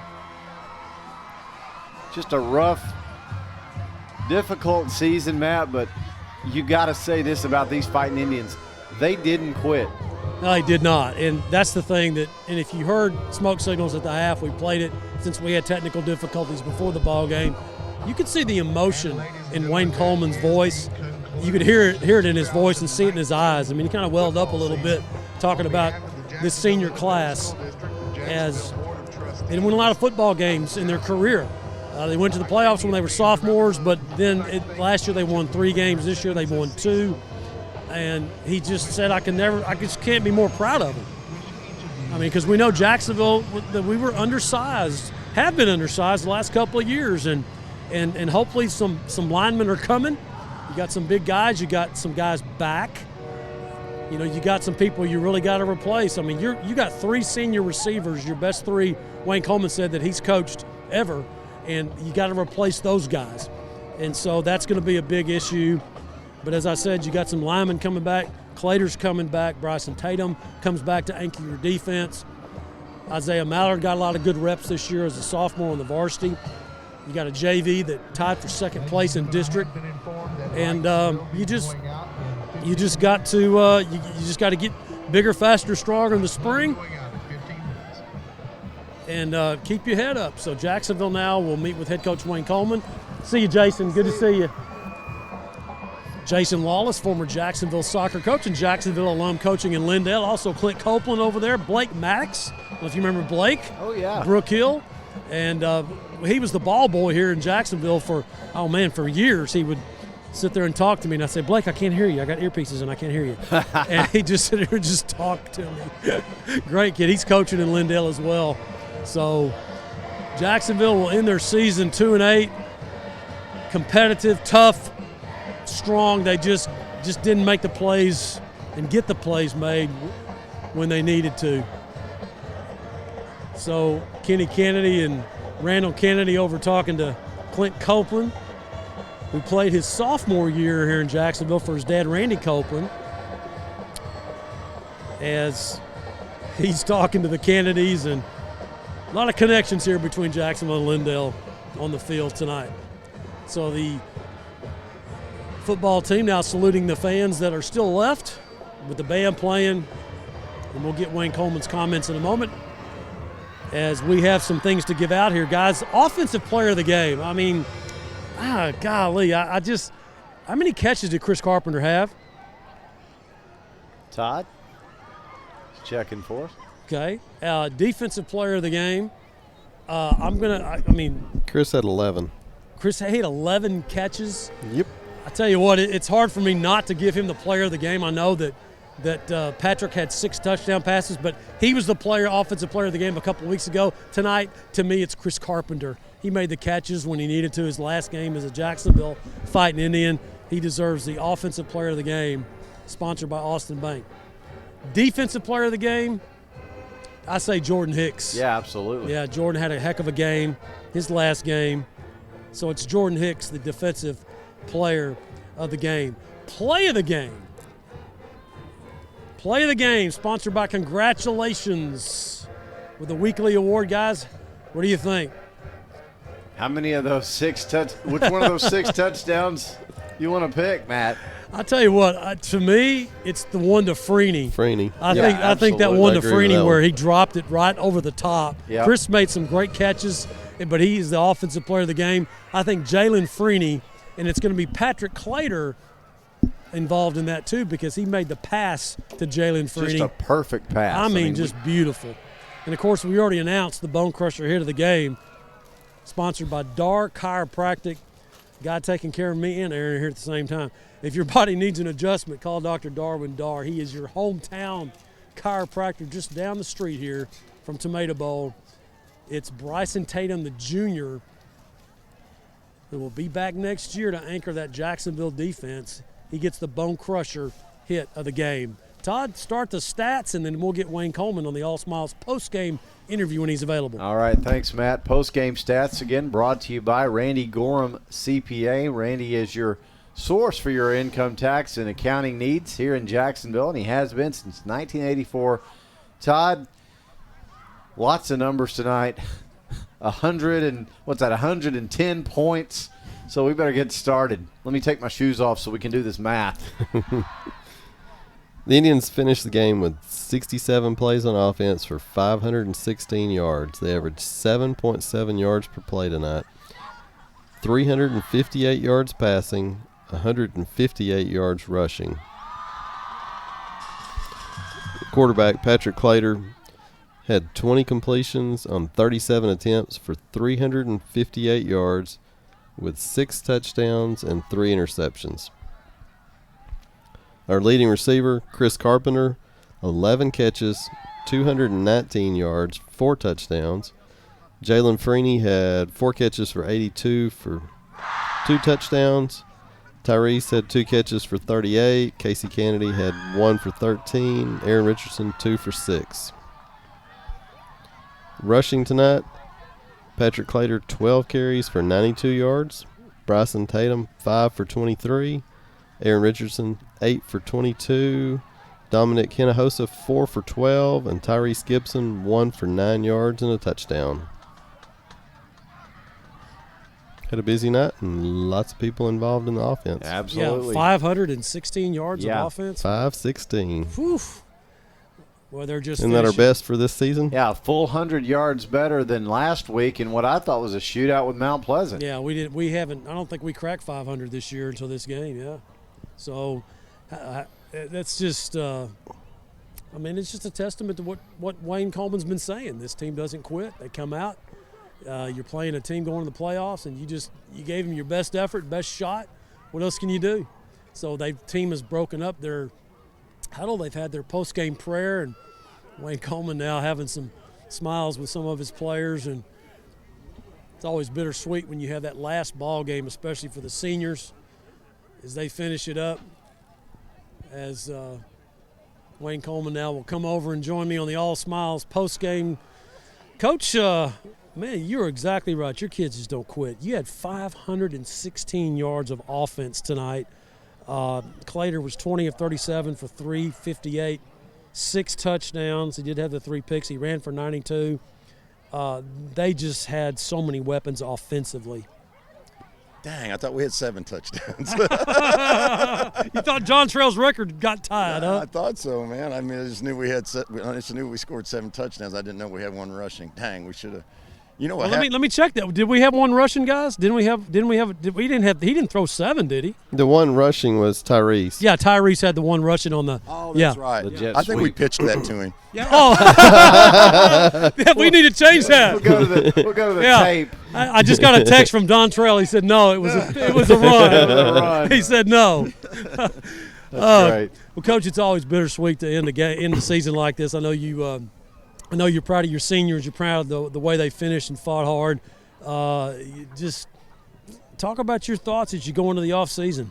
You know, you got to find a way to replace those kids, and you got to find a way to get bigger and stronger up front so that we can, you know, put up a better fight against the run. We're just getting outmatched right now up front.